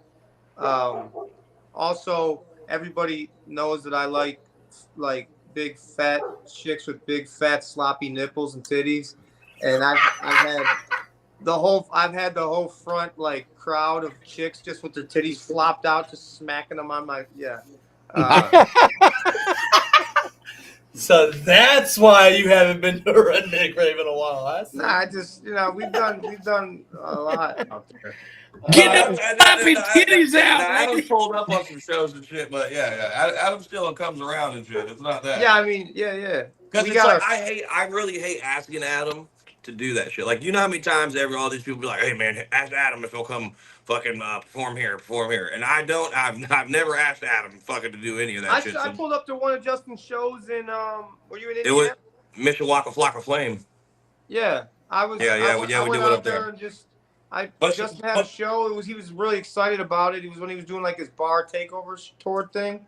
yeah. And I went out there and just popped up on him and just told him I was there. Yeah, no, it was actually cool because he called and he was like, because we always bet on the fights and shit sometimes, and we were talking shit or whatnot, and he was like, "Man, so you watching the fights?" And I was like, "Nah, man, I can't. I got a show." And he was like, "I know, I'm in the parking lot." I was like, "What?" I was like, "Shut the fuck up, dude. You ain't no damn parking lot." I was like, "Yeah, I am." And then he fucking showed the thing, and I was like, "Oh shit, he is." So then I instantly went, even though it was my fucking shindig, I still instantly go to, all right, well, fucking Adam's here, so let's make sure we get him, make sure he don't get bombarded and do all this other shit. Like, I still fucking make sure, you know what I mean, my people's good, especially if they just pull up on me randomly like that. You know what I mean? Are you going to be at the show in Illinois on August 1st, Adam? What show? At the what used to be called Tall The one Boys? with your name on the flyer on that one too. What day am I performing? The second or the third? I think it's the third. Bro, Triple T is your new manager from now on, ACAL. Just deal with it, dude. No, because it's Demon. Am I performing on Saturday or something? Or no? Yeah, Okay. you and Demon. It's a Billy Cal show. Yeah, Billy's the man. I might show up a day early. Yeah, Billy's the man, and you can play Madden, dude. When's your next rave, Justin? When'd you say? July 18th through the 20th, Marcellus, Michigan. Simple Man can perform, right? Yeah, Look at him walking away. Yeah, I'd like to get to Taylorville a day early. I mean, we'll talk about it, man. Just hit us out, yeah, man. We figure it out. I know how to. We'll figure it out, man. Hey, Justin, here, man. No, man. We'll figure it out. We work something out, bro. I'm sure we can figure it out. Let me get a three song opening kickoff spot, bro. You want to go? You want to go at brunch? And actually, is Demon performing on Thursday? I'm just fucking with you, Simple Man. I don't care, bro. I will rap. Know. I've rapped way early. Tailgates and Tall Boys. See, I can't. If I Hold on. Let me look it up. Now it's not Tailgates and Tall Boys anymore. Hey, fellas, it's been real, but Papa got to get up early and go to work. Hey, it was really nice listening to your music, man. Yeah. All right, Papa. I'll send you the link again on Thursday. So, hey, y'all be blessed, man. Not stress. Yes, sir. Fresh. Oh, no. Let me. I want to say Adam's on Friday. I might show up early just to hang out and ride. At that Redneck Rave you talking about? No, at the Tailgates and Tall Boys in August. Oh, yeah. It's not Tailgates and Tall Boys anymore, Adam. What is it called? It's South Fork Dirt Rider. It's something, but it's Tailgates and Tall Boys is something else now. Like, Billy was something to do with that, and then they kind of had their separation, and then now Billy's doing his own thing, and they're doing their own thing. Does that make sense? Yeah, but what is? I thought it was a Tailgates and Tall. Okay, so it basically is just without that name. I got you. Does that make sense? What's the name of it? Motherfuckers love getting mad and cut. Motherfuckers start some Not tall gates and tall boys. oh shit a certain thing. I've seen a lot of that lately. What? People getting, you know what I'm saying? They start a party at a certain area and they call it something. And then even if they don't have it copywritten, they get mad if another person, promoter or whatever, tries to continue and keep that name going. I mean, I understand that it's about brand. When it comes to certain shit like that, because I run into that sometimes too with my mud music and mayhem shit. And like you know what I mean. That's just what I've used for 8 years. And when I see people use it, I pisses me the fuck off. I'll be like, hey man, what the fuck we got going on here? But then people reach out and then they make it right, or we figure out a way to make it cool. And then for the most part, it always works itself out. But I think the biggest thing in the promoter, this is what something that people don't realize, is when these people throw these events and they fail miserably, it only hurts our genre, because then it makes these mud parks not want to fuck with anybody else when it comes to country rap, so they just get out of it. Like promoters will fucking just fuck it up. They won't pay artists, or they'll fucking leave the venue in shambles, and then it makes it hard for somebody like me or fucking Billy or somebody else to try to do an off-roading event with country rap. Leaves a bad taste in a lot of people's mouth. Mm-hmm. Yeah, man. Well, it's still in Taylorville, right? Yes, sir. It's literally the same exact thing. Just you ain't found that flower yet, it's in my home state. I'll probably show up a day or two. I mean, if I ain't got shit going on, I'll be down there riding. Where you live? You in Tennessee? No, he's in Illinois. Illinois. Oh, okay. That's why I can't be a country rapper. Somebody in the chat want to know if you have any stories about Afro Man at the rave, Justin. Oh, Afro Man's weed does not look like it's fire, but it is absolutely fucking fire. Like, it looks like it's brown and shitball weed, and then he fucking gave us some weed when we booked him, like, because he couldn't ride back with it. And we smoked that shit. We were all like fucking like little high schoolers and shit. We were like, dude, Afro Man just gave us some weed. Let's fucking roll it right now and smoke it all. Let's hurry up and do it. Biggest blunt we could possibly roll. And we were fucking so goddamn high, dude. Like, it looked like some Babbage weed. We were like disappointed. And then that shit was fucking gas. I don't know if he put embalming fluid in it or fucking. I don't know what the fuck was in that shit, but that shit definitely had us. Yeah, that shit had us lit. Afro, bro. That dude, how many fucking all-time streams has that song got, bro? I bet that shit has fucking destroyed it. That cold. I mean, he'll be on a tour the rest of his life off of that. Yeah, literally. Plus, you know what's crazy? He just put out another song about, is it about Biden or something? That went ham. He did. I think he was talking about his laptop.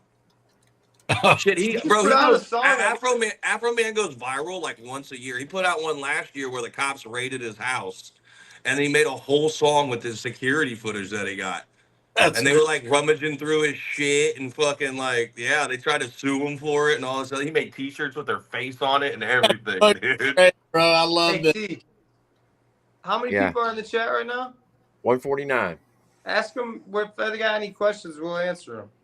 If anybody has, well, y'all heard what Adam said. If y'all got any questions, go ahead. Yeah, y'all motherfuckers have kept. Hey, I go live. Y'all kept about. Adam goes, ask them if they want to ask any questions. People in the chat, go get that Big Dogs EP with me and your boy Dirty of Outlaw Nation right now. Mother. Facts. Go grab that thing. Yeah, when's the last time you see Jesse, Adam? Man. Dude, wait till you see. Dude, it's so cool because you'll remember how like kind of timid Jesse used to be, and yeah, he's like a big old lovable bear, you know. He's still that way, but now you know you get a couple billion streams under your belt, man. You're gonna move a certain kind of way. You know? That's pretty cool. I went and I bought Jesse some fucking because you know Hank, and when he sang "Country Boy Can't Survive," he had Gucci sunglasses on. Go check the footage. That's he did a music video to that. So no. So I'm saying this, but Hank had the Gucci glasses on. Yeah, I remember the music video. Yeah. When he was in that boat. So then I was trying to get Jesse to do it because Jesse only wears these fucking Walmart fucking $10 aviators that just fucking look like bug eyes on them and shit. It just irks me. And then I went out and I bought him some fucking Versace sunglasses and shit. Like I took him to the thing, and guess what he don't do? Don't fucking wear them, and he still wears those goddamn Walmart fucking goddamn $10 aviators. Smart man, he probably the same way I am. He leaves and breaks his fucking glasses everywhere. That's what I do. I bought Yeah. the most expensive glasses. I got 10 pairs, and I'd break every pair of them. I never fucking wear. I quit buying all that shit. I just quit wearing the shit. Yeah. Here's a question for the chat. See, this is why I could be a good co-host of your life podcast there, Adam. So Adam is a very avid trading card collector. Yeah. He likes him and Demon are. I got a bunch of shit. So what would you say, Adam, is some of your good cards that you have? Real quick, they said, when are you gonna get permission to come to Canada? I got felonies. I can't. Oh yeah, fuck Justin's question. All right. So there's this thing called the fuck. It comes around every year. I just the name just fuck. It'll come to me. Redneck Brave. No. It's these guys that they've collected these cars their whole life, and there's boxes from like the 80s that have never been opened. Like, you know how I used to buy a pack of cards and it was like 50 cents or $1 or whatever? Those guys have the actual box with the packs in it with the gum from like 1987, never been opened, the whole box. Yep. So I went one year and probably spent about $100,000 and bought like boxes of like 87 Fleer basketball. That's got like you were trying to get that Jordan rookie. Got the Jordan. That's 86. That's 86. They wanted $250,000 for that box. Oh, so, God. Yeah. So me and Demon Jones, I was there helping unwrap these boxes you're talking about. Yeah, so Demon was opening these 87 packs and taking the gum and eating the gum from 1987 and eating it at my kitchen table. I probably would try that shit too, bro. I ain't gonna lie. I probably would. Yeah. It was probably horrible. Oh, dude. I ate some. It just tastes like the 80s. But anyways, I bought all kinds of boxes and crates and fucking all types of shit. I spent some fucking ridiculous amount of money. But I mean, I got some of the baddest. I got like 1 million Scottie Pippen rookies, Robin rookies, Larry Bird rookies, like all types of shit. Basketball wise, baseball wise, I got a bunch of the Michael Jordans that are like really hard to find. I'm like a big Michael Jordan fan, so I got like every single Michael Jordan card except his 86 Fleer rookie card. I got baseball, anyone you could think of rookie, like from the 70s, 80s, 90s, you know what I mean? Derek Jeter, Ken Griffey Jr., fucking Jose Canseco, Frank Tom, like whoever, McGuire. Dude, man. And then like football, I got tons of Barry Sanders rookies and Walter Payton rookies, and like just, man, my whole I got just a big giant case that you lock that just has in thick plastic all the cards, like thousands in each box of just really expensive cards. I don't have anything near that, dog. I do have a sealed box though of some Upper Deck shit I bought from this card. What year?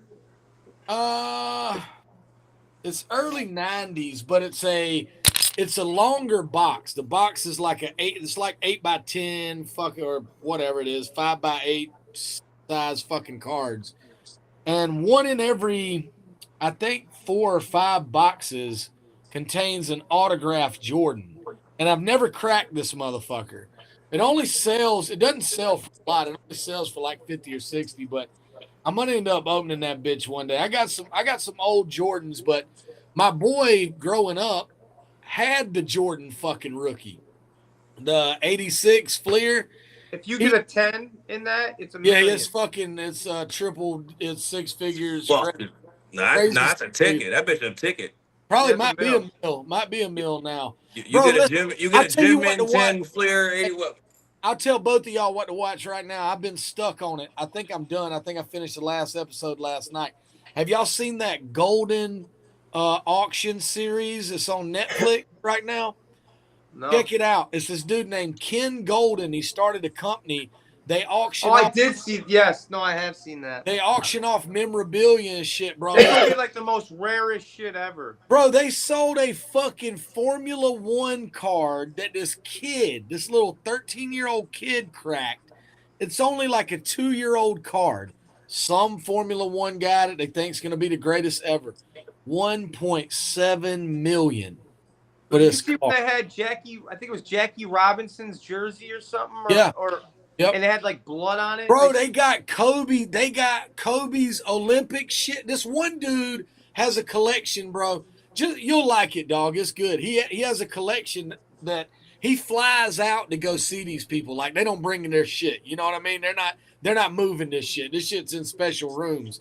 He flies out to go see this guy's jersey collection. He's got Olympic Kobe's, fucking like one of Kobe's special anniversary jerseys, game worn shit and autograph shit.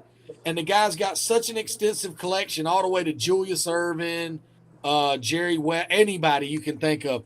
And the golden guy gives him a $15 million advance just to be. Yeah. Hey, no. I'm watching that episode. Are you talking about Golden? Yeah, GOLDI. Oh, yeah, I'm watching all of them. Hey, and he started trying to give him the dude slick that owns the place.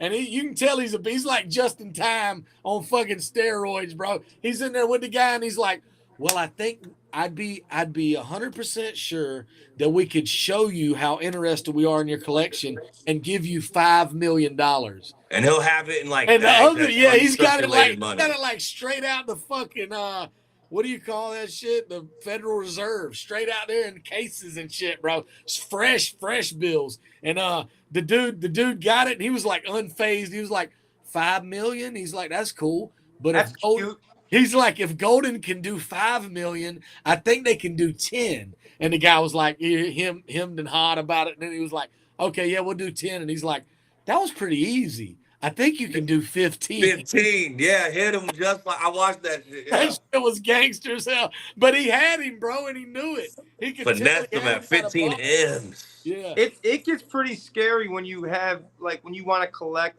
things nowadays. They're very expensive, especially the old. Even if you remember them old bicycles we used to ride, like the Dinos and the Haros and the all that. Dude, shit. I just seen one for like $6 bands. Bro, all the old school shit that we grew up on is all fucking crazy expensive right now. Someone just asked me, "You catching any hell over the David Allen Coe collab?" No, it hasn't came out yet, and I don't care if I. Oh shit. Hell. David Allen Coe is a fucking legend, and he's every. Oh, then you said something about that? Yeah, I said it on. I think one of these lives. When is Simple Man? I'm gonna read this for you, Simple Man. I'm your Go secretary ahead. right now. When is Simple Man and Racket County gonna put out new music? Whenever Clay.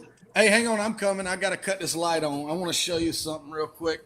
But whenever Clay and them want to work, I'm always down. Yes, I will do more songs with Jam Wayne. Yes.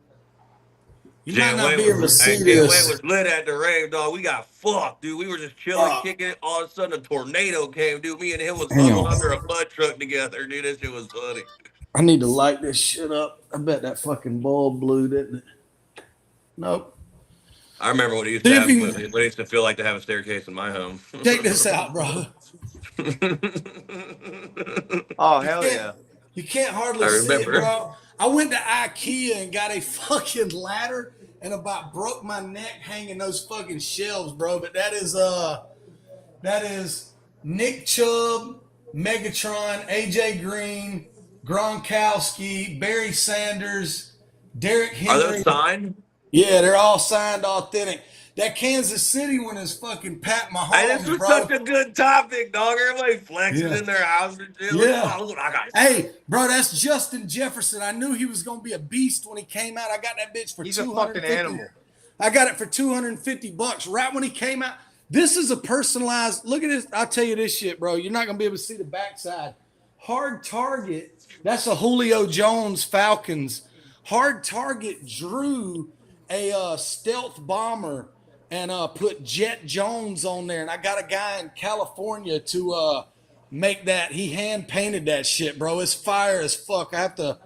I'm not going to get up there because I'm going to break my fucking neck. But I'm trying to finish off that collection. I got 9 spots left and I want to get quarterbacks, but them bitches ain't cheap. Tom Brady. Oh, yeah, I can't get Tom Brady, dude. It's going to be too much. I was Plus, so pissed. I was never a fan of Tom Brady until his last year, and then he retired. And I was like, I got to see him. I got to see him play, dude. I I did got a too. fucking ticket at the 50-yard line when he came to Indy, dude. Fucking, it was fifth row from the fucking dude. I could smell Gronkowski, dude. It was fucking I awesome. could tell him that I told him that he sucked to his face. 2011. Hey, you're my fucking Damn, hero, Tim. Triple T. Tim, Good, bro. I Tim, you didn't gotta listen. have celebrity etiquette, dude. Just because you don't like him, you're supposed to have him up. I was at a Steelers game. I'm a diehard Steelers fan, and I was sitting right at the visiting tunnel with my youngest daughter, who's a Brady fan.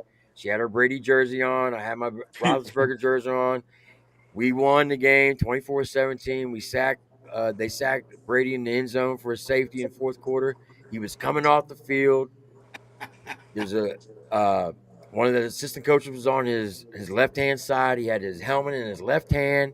The crown was facing outward. The open was facing back. He had his head down. We were right at the corner of the rails. We were both screaming his name, me and my daughter. He looked up and he locked eyes with me, and I said, "You You suck!" suck, motherfucker. And he lowered his head and he walked through the tunnel. And I was like, "Yes, the greatest You'd have been football like, moment pack a of all lunch. time." Hey, you Pack a remember? lunch, bitch. I'll give you one of these. Yeah, pack a Exactly. lunch. Pack a lunch. Exactly. Y'all remember John Kruk, the first baseman for the Phillies? Oh, back come on. in He the had day? one nut. He had one nut, John Kruk. Dog, I used to look. I went to Atlanta as a little kid. I don't know. Triple T reminded me of this, bro. And Chipper Jones and all of them was in the Braves dugout, and I was beating on the dugout and shit. And the Phillies were out there taking BP, and he was on first base, and I got pissed off, man. And I was like, "Man, y'all suck!" I was yelling at the Braves. I was like, "Man, y'all suck. We drove 5 hours to see y'all. None of y'all bitches want to come out and sign nothing." And Kruk looked over at me and he was like, "That a boy." He was a great dude, man. I thought John Kruk was awesome, bro. John Kruk was the most unathletic looking dude on the planet, and he was a beast. Remember when Randy Johnson buzzed him in that All-Star game? Oh, yeah, yeah. Remember when Brady Johnson exploded that fucking beer or that bird flying across the screen? Look, ladies, all ladies in the chat, when you think your men are cheating on you, this is all they do. Yeah. Sit around and talk about Randy Johnson. Oh, I'm sure the chat's like Everyone pissed, knows like, the oh, game. wow. Hey, Look at these guys They talking want- about Left. guy stuff. They wanted you to answer answer when's the the question. Redneck Raven, Michigan? Where at?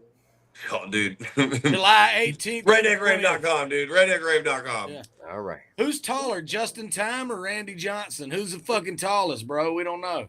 I gotta say, Randy Johnson, that's why I call him the unit, man.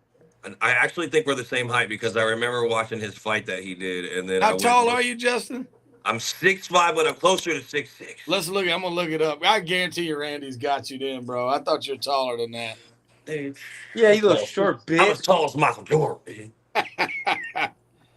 How tall is the big unit? Yeah, you guys are all saying all this. That's the only thing I flexed Oh on you. fuck, you're shattered, bro. You're shattered. 6'8"? You're 6'8"? out by like a penis length, bro. He's 6'10", dog. You're dead. The penis length. Dead, bro. You're off by a flaccid No penis. Diddy. Penis. Hold on. ACAL, would you work with Church if y'all talked about some stuff? I don't know, man. Next question. You know what? I'll say this. I hope the best for Ryan, and I'm excited for him to have his little girl and start his family, and to him just to go his way and me to go my way, and hopefully one day we could, be cool again. But as far as working, I don't know how much longer I really am gonna be doing this shit, because it does bother me a lot. But I don't have any ill will towards him. When I see him, I don't want to as long as he don't say nothing about me, I ain't got nothing to say bad. You know what I mean? That's where I'll leave it. Vinny wants you to say this. Triple T's it. What's the question? Justin, when you coming back to Louisiana? No, he said, ask Adam what did he think of Playboy the Beast and the diss track against him. I'd never listened to it. I don't know who that dude is. Who is it? Someone said it was like a response diss, and I was like, I don't even know who this dude is. Why would I didn't diss this dude. No, he did the Chick One remix. Talking about you. Yeah, I don't know I don't know who he is. I don't know. I never heard any of his music. Like, and I was aware of that diss track, but I didn't listen to it because like, what am I gonna do? Uh, he's I ain't not. gonna lie. Anytime I get tagged in anything like that, I'll give it one listen. If you want to get my attention, you tag that shit one time. I'm damn near about 98% surely gonna listen to it at least once. I didn't know it was out till like 2 weeks after it was out, Everything. and I never had heard of him before. Um, and I don't. God bless him. I hope it gets 1 million views. Justin, they want to know when you're coming back to Louisiana. I don't know. That's all I got. I don't know. I have no Okay. idea. Camouflage down. America. Camouflage down. I did go to New Orleans, so that was fun. You ever been to New Orleans, Calhoun?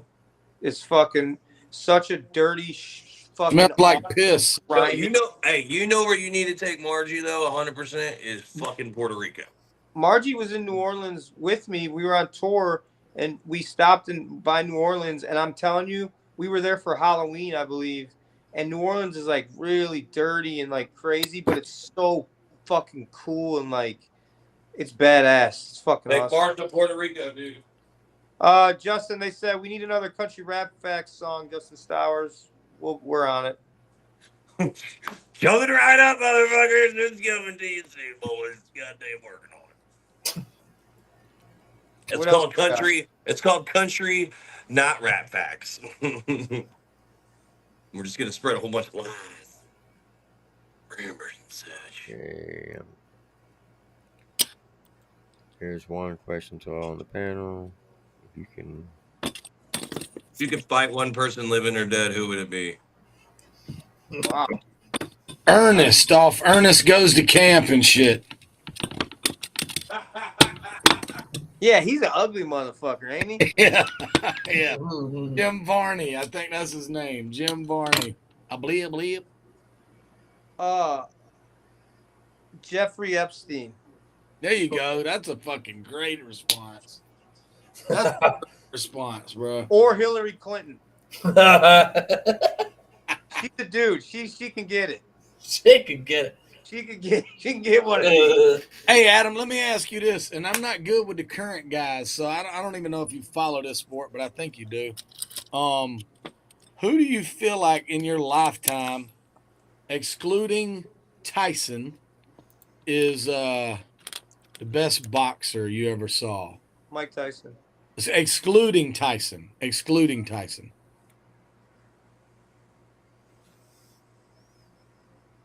You have to understand something. Mike Tyson's my favorite human being alive. Right, I he's had a awesome. chance to meet him in Vegas, and it's the only time I've ever had an anxiety attack. Did you meet him? And I'll say this, dude, I was about to get into the ring at this fucking weed convention. Literally, dude, it took them 2 hours to set this up for me. I'm walking into the fucking ring. They open because I didn't know it was about to be all this. They literally open. I'm about to walk in this bitch, dude. I got Larry Dale behind me, and I was just like, and I fucking turned around, dude. I don't know why I did it. I swear to God. he called me, and I was like, "Yo, have him sign something for me, because I got like signed boxing gloves behind him and stuff that my wife got me." 2 hours. This motherfucker calls me back. He's like, "I couldn't do it. Because I didn't know the extent, dude. It was like 100 fucking cameras. I'm like, oh my God, I don't got a fresh lineup. He was high as shit. I'm high as fucking giraffe pussy. Out on pussy. that weed, bro. I'm so high, but then I was just like, and I mean, I'm following. I was following Floyd Senior. Oh shit. So Floyd Senior went into the ring before me, and then I was going behind Floyd Mayweather fucking Senior. It was crazy, dude. Like we walked past everybody. There was like everybody was looking like, who the fuck is this guy? Because we went by everybody. So Adam, you really? How bad do you? Well, But yeah, how bad do you who's the think boxer? Jake Paul was going to lose to Tyson? Roy Jones. Roy Jones Jr. might be. So it's not Muhammad Ali. Muhammad Ali was not the greatest boxer of all time. Yeah. He was a really social icon, and he was a great boxer, and he was one of the greatest of all time, but he's not the greatest of all time. But that's just my opinion. Roy Jones Jr. might have been in his prime if you're not counting Mike Tyson, because here's the deal: Mike Tyson in his prime, people don't understand. Mike Tyson's prime was only 19 years old, about 22. Once Customato died and he won that title, he didn't give a fuck about. His mission was over. He's fucking bitches getting STDs and doing blow and not even training no more. Okay, so let's move that out of the way. Roy Jones Jr. in his prime might have been the best boxer of all time ever. Yeah. He was the most dominant. He was the motherfucker. Now, if you go current times, I would have to say the most dominant boxer from current times is probably Canelo. But I think the guy who's going to be better than Mayweather is Tank. Yeah. He's Gervonta good. Davis. He's fucking good. He's He cool. stays out of See, trouble. people sleep on him because He's they got don't to stay out of trouble. People don't understand. I don't know if people understand how smart his boxing. He's dumb as shit, but his boxing IQ, that motherfucker is a fucking genius when it comes to boxing. Yeah. And the way he plays his fights, and once it's time and he lets it go, usually around the 7th or 8th round, his opponent's done. They're done. He usually ends them around 7 or 8th round every time. I want to ask you. All right, next year I'm going on. Yeah. My bad. I think this is what sparked me even asking that. I saw this guy recently in the news, and it brought up. I used to watch this dude box with my grandpa when I was little on, I think TBS or whatever it was. But Marvin Hagler will always be. Bro, he was a beast. Marvelous Marvin Hagler. Yeah, he's a dog. He could fucking take a lick like a motherfucker, bro, and kept moving forward, and his left was insane. You want to see the craziest boxing matches ever? Look at Marvin Hagler. I know you're talking about the skinny guy, Leon Spinks. Leon. Is it Leon? No, not Leon Spinks. No. Fuck. Not Sugar Ray. No. God dang it. God dang it, Bobby. They fought like 3 times. He's a skinny, tall, lanky motherfucker, man. You're talking about Leon Spinks. No, not Leon Spinks. Mike Tyson knocked Leon Spinks' brother out, I think. No, I'm not going to think of it because my brain's fried. Someone's got Google. Thomas Hearns is Hearns. Yeah, Tommy Hearns. Yeah, Thomas Hearns. Yep. Yeah. Thomas Hearns. If you watch them two, or if you watch the Robert Duran and Sugar Ray, or you want to know what the best? Do you want to know what the best round of boxing was of all time? What? Mickey Ward, and rest in peace, the guy he died. Why is my brain not working, man? Why is my brain not working? They fought 3 times. Arturo Gatti. Oh yeah. And it was like their second fight.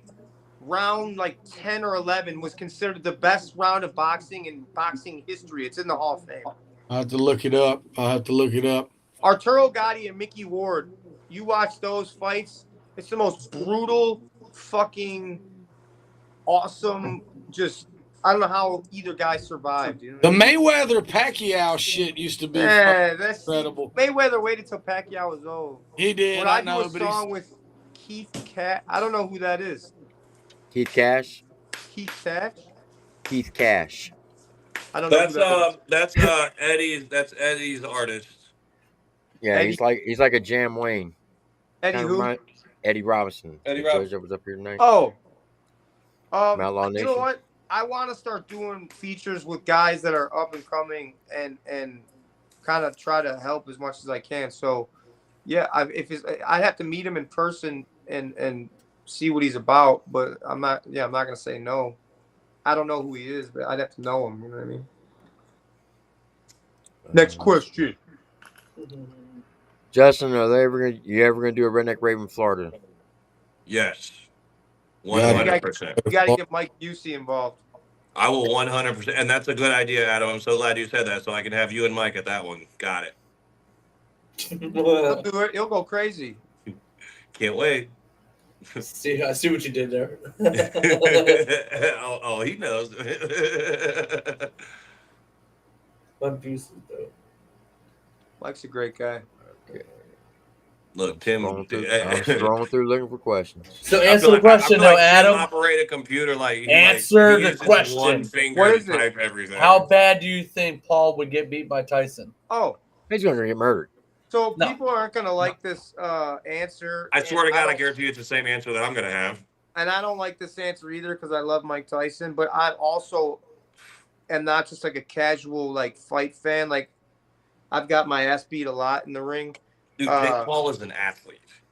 So here's the thing: if Jake Paul was smart, which his team is, they would do this with Mike Tyson. They would run, not run. They would stay on their bike and move, and wear Mike down to where Mike's power is kind of not there anymore. Because if you try to go head to head with Mike in the first round, he's gonna lay you out. So the plan is to hang on him. Like when you do get in close quarters, tangle up with him, hang on him, take that power away from him, drain his legs, drain his arms and shoulders, then just move around the ring a lot so he can't really tag you, and just make it through the first 4 rounds. You get into that fifth, sixth round with Mike, he's old. He is 58 years old. Like he's about to be 58 years old. It's 50. He's 58. He's the greatest. He's Mike Tyson, but he's 58-year-old Mike Tyson. If you can get him into that fifth, sixth round and he's a little worn out, Jake Paul would probably honestly outpoint him and probably win that fight, as much as I don't like saying that. Yeah. But now, that's not an American answer, Adam. I'm taking all my if he tried standing with Mike in the first not round, gonna work. Yeah. He get fucked up. Yeah. But I also feel like fights like that, they're not really going out to knock each other the fuck out. To I sparring don't know, match. man. Mike's got a legacy to uphold. I mean, yeah, but you got to think of dude, Mike chilling, dude. Mike out here getting stoned. He's out here living life. He's taking shrooms, dude. Plus, he's happy. He's happy. Yeah, he's happy. That's what I'm saying. He ain't sweating none of that shit. Yeah, you know but what? his training videos, he's daggone working his ass off. I ain't gonna lie. I was disappointed in Connor backing out of that goddamn fight with Chandler. Yeah, I knew that was gonna happen though. I knew it too, but I was like, I still have my hopes up. God damn it! I was pissed. What were you gonna say, Cymple? I'm just thinking, like, I wouldn't be surprised if Mike doesn't realize that, because of course everybody kind of feels like that's the thing, get the old man's legs out. Yeah. I wonder if Mike's gonna just walk him down those couple rounds. I hope this is my hope for it. I think you're accurate with what you're saying. That's the only way he stands a chance, really.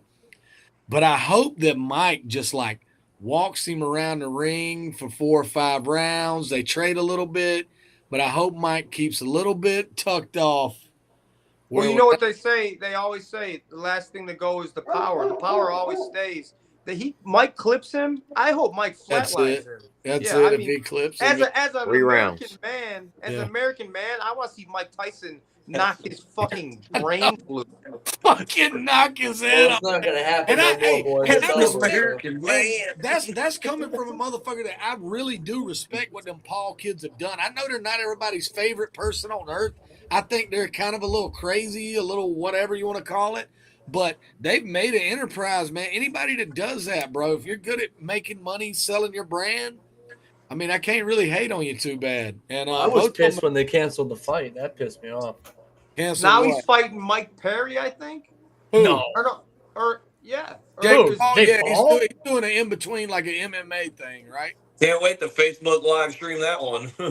Well, Mike Perry, Platinum Mike Perry, Bare Knuckle Mike Perry? Yeah, I think he's fighting Mike Perry. Gonna get the pop. Oh shit. Yeah, I think he's fighting. I think it's the bare knuckle fighting champion or something. Adam, you know this better than all of us. Jake did fight an accredited. It was that Tyson Fury bloodline, right? Here's what people don't know. People don't know.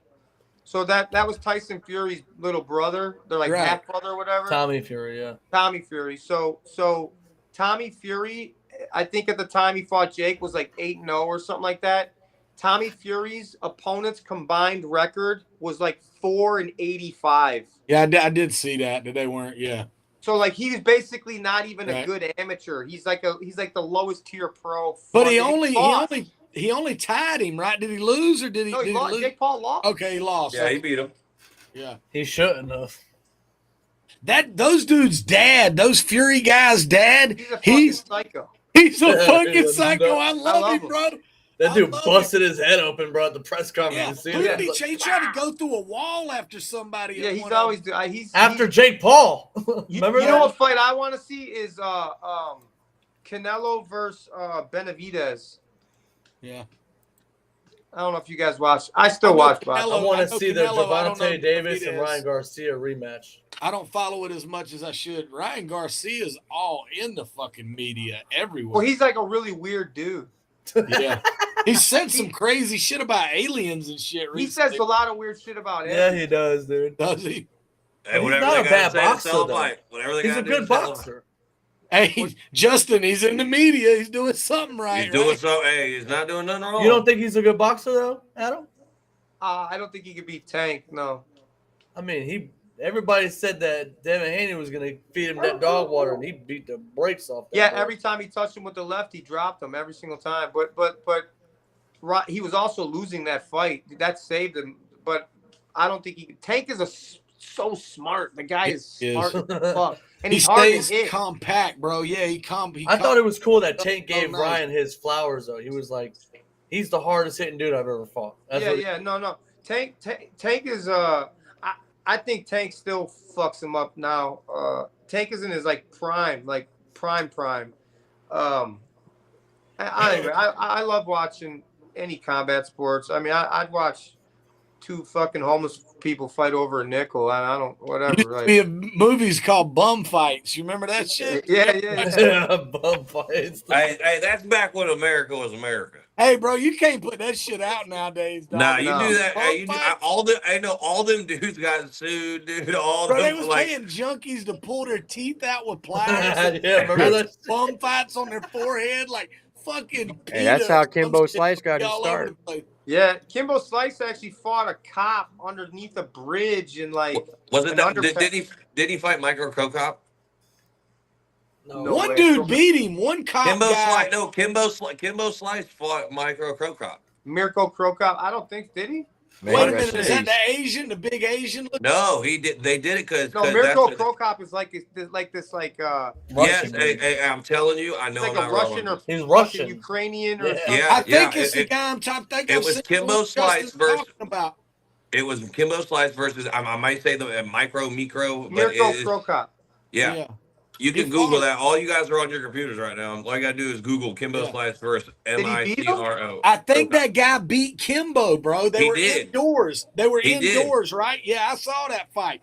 That dude's got like a fucking flat. Bro, he straight up kept Kimbo at bay. That's New Breed's sister. Pretty Thank good. you, Larissa. Tell New Breed I said what's up. I'm excited to meet him. Bro, I'll never forget that backyard fight though. Kimbo where he knocked that dude's fucking. Oh, eye he out of his fucking socket. ground beefed his. Now fucking- you know that's where Masvidal was fighting. With Yeah, Kimbo. he fought that. He would go where Kimbo was fighting, and He fought that those dude guys. Ray. Yeah. Oh, shit. Yeah, 2 times actually. Jorge is bro. Shit, him and Diaz are fighting. Who do you think's winning that one? That was the only dude, though. I didn't know that guy. Hey, look at him. He's like, all right. That was the only dude I saw ever. Because Kimbo was still young and agile and shit. And that was the only dude I ever saw be able to stand there with him. But he was very good about keeping his chin out of Kimbo's fucking. You ought to try to find that video, Adam. I don't know. Is it Justin Mirko does- Krokop and Yeah. Kimbo is Slice. that what you're talking about? Yeah. He So- actually Because he's the only one- they started grabbing, and I guess the rules in that particular thing was it's just fucking fist flying. Yeah, Because Mirko's known for knocking people out with a high head kick. bro, he All right. took some shots. Adam, I got a question for you. Yo, bro. I've been wanting to ask you this for the longest time. I said, if I ever had an interview with you, this is the question I was going to ask. And it's a hypothetical question. I'm not big gay, Adam. So Like, how big is your wee wee? You're a beautiful man. You're a beautiful man, Adam. Now, this is a serious question. All right, go So ahead. I know that your grandfather, Leonard, was a very important person in your life, right? If you could Probably have, the most important. Yeah. if you could have one day with him on Earth tomorrow, what would you be? What would you two do? What would what would the conversation you would have with him, and what do you think he would think about your career? Good one, Triple T. That's Oh, deep, here bro. start crying, bro.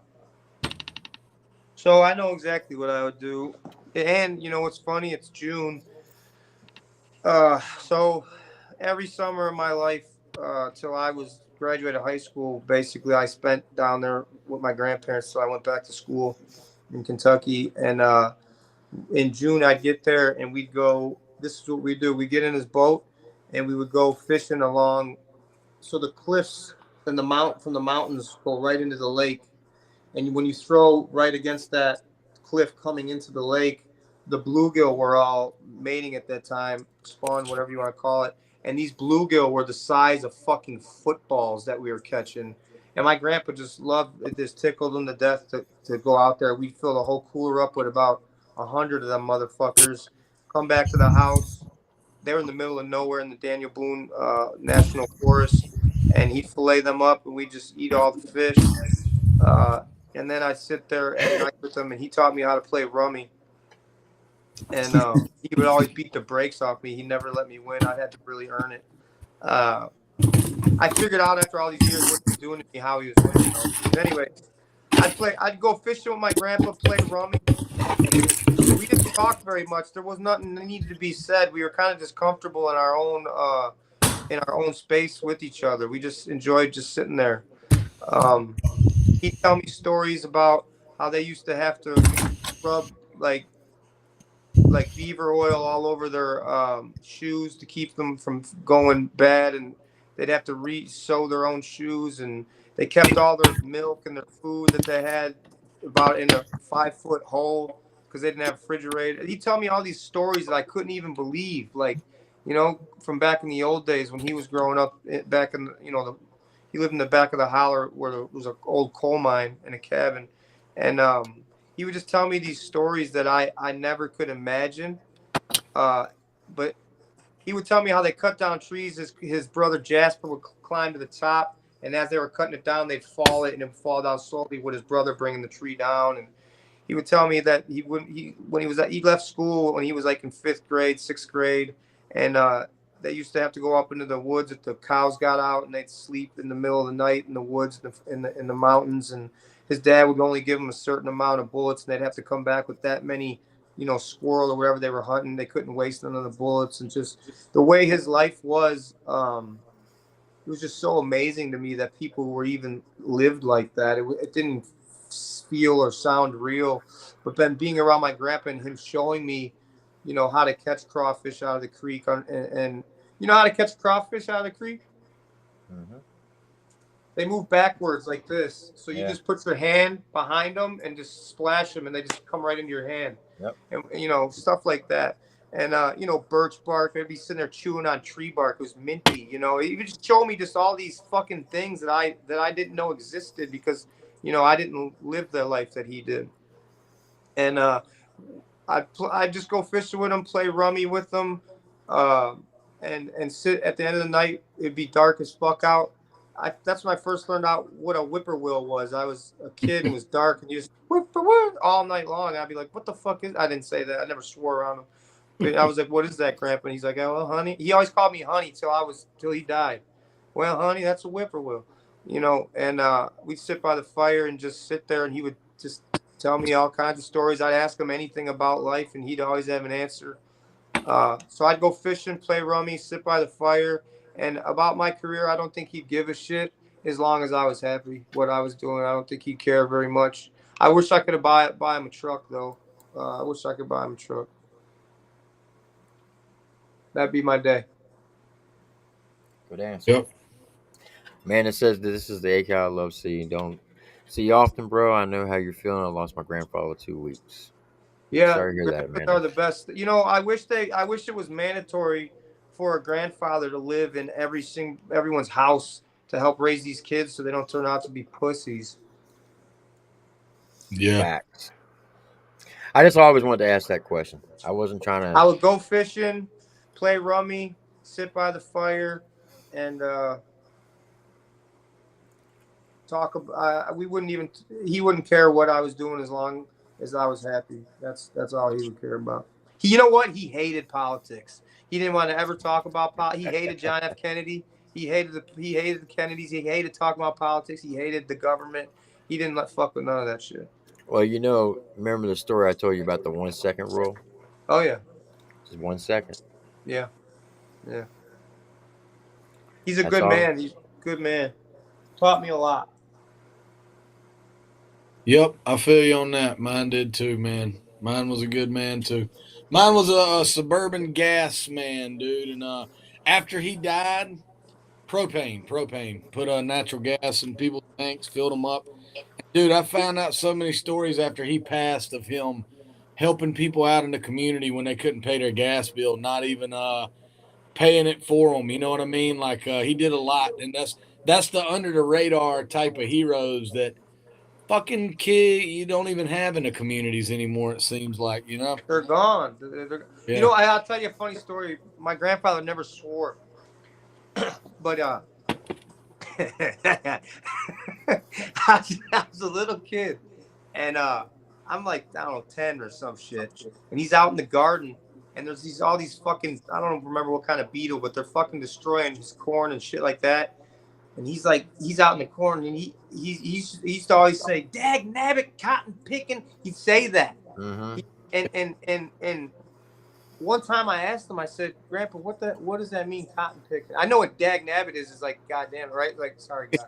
But he'd say cotton picking, and that was like to him, like, motherfucker. Right. But he'd say, I said, "What does that mean, Grandpa?" And he would be like, "Well, honey, I shouldn't say that, and you don't ever say that." And I came home, and as I got older, I would ask my friends and stuff, and they're like, "Your grandpa said that? He's racist." But my grandpa didn't have a racist bone in his body. I think that's just the time era he grew up in, because I seen that man help black guys change tires. I remember we got this black dude was fishing out in his boat, and he got stuck, and we towed him back in. It was just, those guys came from a whole different era that will never exist again. You know what I mean? Mm-hmm. And racial tensions and things were big back then in those days when they were kids. You know what I mean? Mm-hmm. Yep. But it was like us when we were like, "Oh wow, that's gay. We can't say that shit no more, right?" Or else I still do, but like, I do too. yeah, I do too. It's like, but people look at you like, "What did you just said? You can't say that." Well, used to call faggot was a great word. I was gonna say that, but I didn't know if we would get flagged. You remember the game Smear the Queer? Yeah. Yeah, I thought I invented that game. The greatest did game. you hear they took out the U-turn? Hey, that separated the boys and the men in the friend group. Did you hear about that? Listen, They're trying to remove the U-turn sign in California, or they're doing it. They're removing the U-turn sign in California because they're saying it's offending the LMNOP community too much. Listen, bro, I read Why? What the fuck does that have to do with anything? The illegal U-turn sign. They say it was started some. Dude, you know the craziest. The craziest thing about the gay stuff that I never really talk about this too much is none of the gay people really give a fuck. I have plenty of gay friends, and they don't give a shit about what anybody fucking does. I don't care. Yeah, I do. I have a couple. Adam, you got one. He was at your wedding. Ant. Yeah. Dude, he's super fucking Trump and all that other shit, and he doesn't give a fuck about none of that shit. Bro, I have a shirt that says "I miss the old gays." Yeah, that's a great shirt. The old gays that really had balls, you know. Yeah, man, the old gays were the best ever. It's true, though, dude. It's true, man. Like, if you were gay in the 90s, you were really fucking gay. You were dedicated to being gay in the 90s, bro. Hey. I'm going to get my ass beat to suck this wing, bro. I'm going to fucking deal with it. Look. I miss the old gays. Imagine living in California and waking up and somebody telling you that the no U-turn sign, no U-turn, is now going to be taken down. It's illegal because a community thinks that it is homophobic. Oh, that's Imagine that. Yeah. You would think that you were living in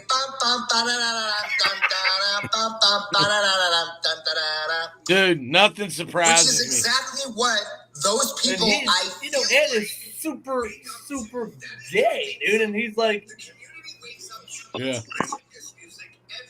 You know what's the greatest shit that happened in the past fucking 2 or 3 years though, political wise, was when the gates are open and all the illegal immigrants are coming into Florida. And what did DeSantos do? Do y'all know what he did? Yeah, he sent fucking all the migrants back to Martha's Put Vineyard. them on buses and sent them to Martha's Vineyard up there, bro. Fucking loaded them up with buses. And they were mad. They're like, oh, this is fucked up. They're like, well, how'd you send these people here with no water, no food? They're like, how did you let them in this country? And well, we supposed to provide them all that? You fucking opened the gates. I thought that shit was incredible. I'm 100% Adam gonna fucking make a shirt at our print place and fucking say I miss the old days. I miss the old days. I know. I already. It's on my. You can go to my website right now. It's on there. I miss the old days. Oh, you're selling that? That's great, bro. That is awesome, dude. I got a shirt that says "nice tits, bro." Hey, so listen, at the end of this video, right, Ant says, he goes, and you wonder why people are doing burnouts on your mule, right? Listen to what he says, being like, Adam really has these on his website. Hey, ACAL apparel. I miss the old days. on our painted crosswalk signs. Why are they so disgusted and fed up and they have to go over our crosswalk signs burning rubber? I'll tell you why. Because y'all be doing the most. Y'all be doing shit like this. All right. I can't wait to find one of those crosswalks because I will burn the most fucking rubber you can possibly imagine because everyone is so sick of your shit. Dude, I love it. I'm going to burn the most Hearing the fucking gay guy rubber. say, "I'm gonna burn the most rubber" is fucking hilarious. Hey, let me ask. What's even more funnier is that Amp, Mr. Reaction, that's his favorite influencer. So I go on vacation. I'll be on vacation. What's funny is that's Adam's friend too. I'm just saying. He'll come and see me when I'm on vacation with my family and everything, and he's fucking hilarious. He's an awesome dude. He lives in the same area as me. He's like, fuck those faggot. Like he's like he doesn't like them super like weird. No. Gay. Yeah, he's awesome. Let me ask y'all this. Let me change the topic for a second. I just want to know y'all's opinion on this.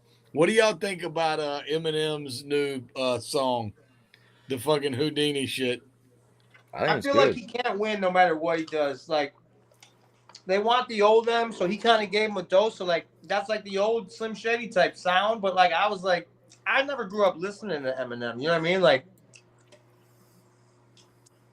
I miss the old like days. Eminem's just a pussy to me. Eminem's a pussy. He's the best rapper that ever lived, best lyrical rapper that ever lived. He's just kind of a pussy, and I don't give a fuck. I was wondering about that with you. Yeah. Listen, I didn't buy Eminem shit for a year when he came out. I hated on him. I told everybody, I was like, that my name is shit is gay. This dude's stupid, is never going to make it. And then when he dropped that I Am the Way I Am video, after I heard it about 3 or 4 times, I was finally like, okay, I can't fucking deny this dude saying some shit. And then when I bought his the Slim Shady album, a bunch of the other songs on there are fucking dope. Some of the shit that never got the light of day, like he still ain't beat that album to me, in my opinion. The Marshall Mathers LP was great, but his first one was so fire. That rock bottom shit. And I don't give a fuck. I still don't give a fuck. All that. That shit was, he was hungry, bro. You could tell he was fucking hungry. And he's the greatest lyrical rapper. He's the best rapper that ever lived, period. Yeah, I think he's got it. I think he is, man. I really do. He's not like if you're asking me my favorite rapper, he's not going to be no. my favorite, but he's definitely up there for me. I respect the shit he does with words because it's fucking nuts. And that's what rap is, right? He's doing shit with words. He's like bending words to rhyme with other words that don't even rhyme. You know what I mean? Yeah, it's crazy. It's crazy. It really is like MGK, I'm not going to lie. He made a better song. He made that diss track a cool song. I think M killed him lyrically, but I think MGK, and I'm not a fan of MGK. I think he's a whatever. It doesn't matter. MGK made a dope track though. And Right. If you're this is bumping another it, thing about Eminem. Who's he ever dissed that can rap? Cannabis. Cannabis. He did. I think Cannabis is not a bad lyricist, but that's really about the only one. Benzino, Yeah. Instinct, Yeah. Britney Spears, Christina Aguilera, Fred Durst. Yeah. And he Everlast. finally dissed a white boy who could rap. Yeah. And look at it didn't. Who won? Yeah, it's debatable. I think, like you said, if you're riding around bumping one of those two diss tracks, you're probably going to bump MGK's. What does Adam Cal think of Mocon's music? What the hell is that? What religion is that? I knew you were about to say it like that. There's your answer. Hey, the second I seen that shit pull up on the screen, I was like, yeah, Adam's gonna be like, yeah, well, who the fuck is that guy? What is Mocon? No, the first time you seen It's his name, moccasins, the things that the first time you seen his name, you're like, moccasins musics. you said, "Who the fuck is Mukon?" It's right Who the after fuck is Mukon? It's right after Comic-Con. It's for the people to stick around. They get Mocon. Hey, if I was Mukon music though, I'd clip the hell out of this shit and put it on TikTok and be like, "Fuck you, Adam Cal." What are they asking me? Who the fuck No, is Mukon? If that's him, okay. Remember the night, the very first time you came up No, on the Adam panel? don't even remember his tour dates, let alone a night 10 days ago. I've been punched in my head a lot. Okay, Yeah. the night that you came up on the panel, me and you went at it. He put a comment. That was hilarious, by the way. I haven't even spoke on that. That shit was funny. He put boy. a comment in the private chat, calling me a pedo, and you're like, "Who the fuck is Mukon? Am I supposed to believe this shit?" So that's been the running joke on all the YouTube channels. Like, who the fuck Do you is understand Mukon? that? I never say this word. Do you understand that low key Tim just literally nailed an impersonation of me? Who the fuck is Mukon? Yeah. Who the fuck nailed it? So he came in here. That was Hey, him. low-key. That was him. He came in here under a troll account, trying to get your. He wants you to say, "Oh yeah, Mocon's music is great," because yeah. Do you want me to say it? No. Unless you believe it. Unless you believe it. I don't know Triple who, T's you know again. what, Mocon? Your music sucks dick. How about that? Mukon, go to www.redneckgrave.com. But buy your tickets to Redneck Rave at moconmusic.org. .net. Who the fuck is Mukon? Hey, Justin, how many of them didn't you sell some pins for? I saw some shit a couple years. I don't know how long it's been. You sold pins for lifetime passes, right? Yeah. Oh, yeah, How those many guys of are them broke. did you sell? I sold See, 250. the thing about that is, There's a stipulation with that. No, I sold 250 pins at $250, and I sold out in like 3 hours. There you go. Good. Hell Retired, and then I retired from life. No, I have to fucking pay for a music video for Adam Calhoun so we can get it going. Hey, who's shooting the video for this contest, by the way? I'm just curious. hey, I'm paying for it. Do you know who? What is the contest? Are you really giving a feature away? Yeah. Put my To name in that Mocon. fuck, dude. Mocon's getting a feature. Mocon's music. No. Okay, so this guy Mocon, right? Hey, he- he better be paying us some bread off this one. 'Cause He he's paid getting me a whole he paid me segment. $1.99 to do a reaction to one of his songs. $1.99. My Damn, dog, quick reaction. This is how crazy this story is. My dog died of 12 years on a Monday. I had an interview the next day, Tuesday, with Mises. I was live Saturday night. As I getting ready to end the show, he sends me $1.99 through PayPal to do his reaction. I said, okay, the next time I go live, I'll do your reaction. Well, the next time I went live was the day my dog died, and it was my last service dog. I called Mises on Instagram and said, "Hey, I apologize, but I'm not in the right frame of mind to do this interview tomorrow. Can I postpone it?" He said, "Sure, not a problem. I understand." I went live for 58 minutes. I had my camera off, and I was just talking about how this dog meant to me because it was like my kid. Because I did not play his reaction for the last 3 years, he's been trolling me, and he struck my channel and tried to take my channel away from me. He put a copyright strike against me because I didn't react to his songs on an other reaction that I did on him. He literally tried to get my channel taken away from me. And for the last 3 years, he's been talking shit about me and my wife and the whole community and calling everybody pedos and this. So I said, you know what? I had enough with you. I'm coming to Florida in November to go to an Outlaw Nation event. Meet me at Olive Garden so we can sit down and talk this out. He said, Fucking fine. all you can eat breadsticks, motherfucker. Well, that's what I said. Soup, salads, and bread. I said I will buy your dinner if you just show up and we can talk this shit out. He said fine. I get there. He refuses to show up. So I go live at Olive Garden. I said, okay, I'll pay for your dinner, plus I'll give you $200 cash to show up and have a conversation with me. He still wouldn't show up. So I go to his house or his camp. He lives in his camper. I stand outside his fucking fence. I stand on business outside. He's been hating on you for 3 years and barely can't even get the Wi-Fi. I call him and he still won't come outside to meet me. Just banging on his fucking aluminum door. And then he fucking puts a video out as I'm coming to Florida and he's like, if you fucking can show up, I'm gonna call the cops. But the day before he says, show up and I'll beat your ass. So I'm like, that was before you were there. Yeah. But when he seen that I was actually coming, then he started posting pictures of no trespassing signs, security cameras on the property. And on the house, there's no trespassing. So, fuck Mukon. But he tried to. He's in this live? Yeah, I think so. He's in there? Yeah. That's dedication. Dude, we got 2 words for you, Mukon music. Fucking suck.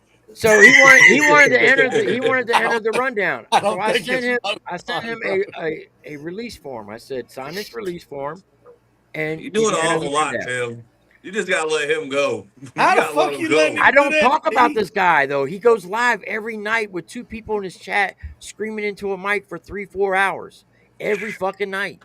Hey, he's dedicated, bro. He's dedicated. Yeah. Hey, you need that. Hey, Tim, let me tell you what you need. You need some hate. Because you know who will spread your shit more than a fan? A hater. Yeah. Why you think I don't give a shit? Hate on me, dude. I get so much hate. He's even hate said, motherfuckers because you still saying my name everywhere in the goddamn thing. He's even said, just in time.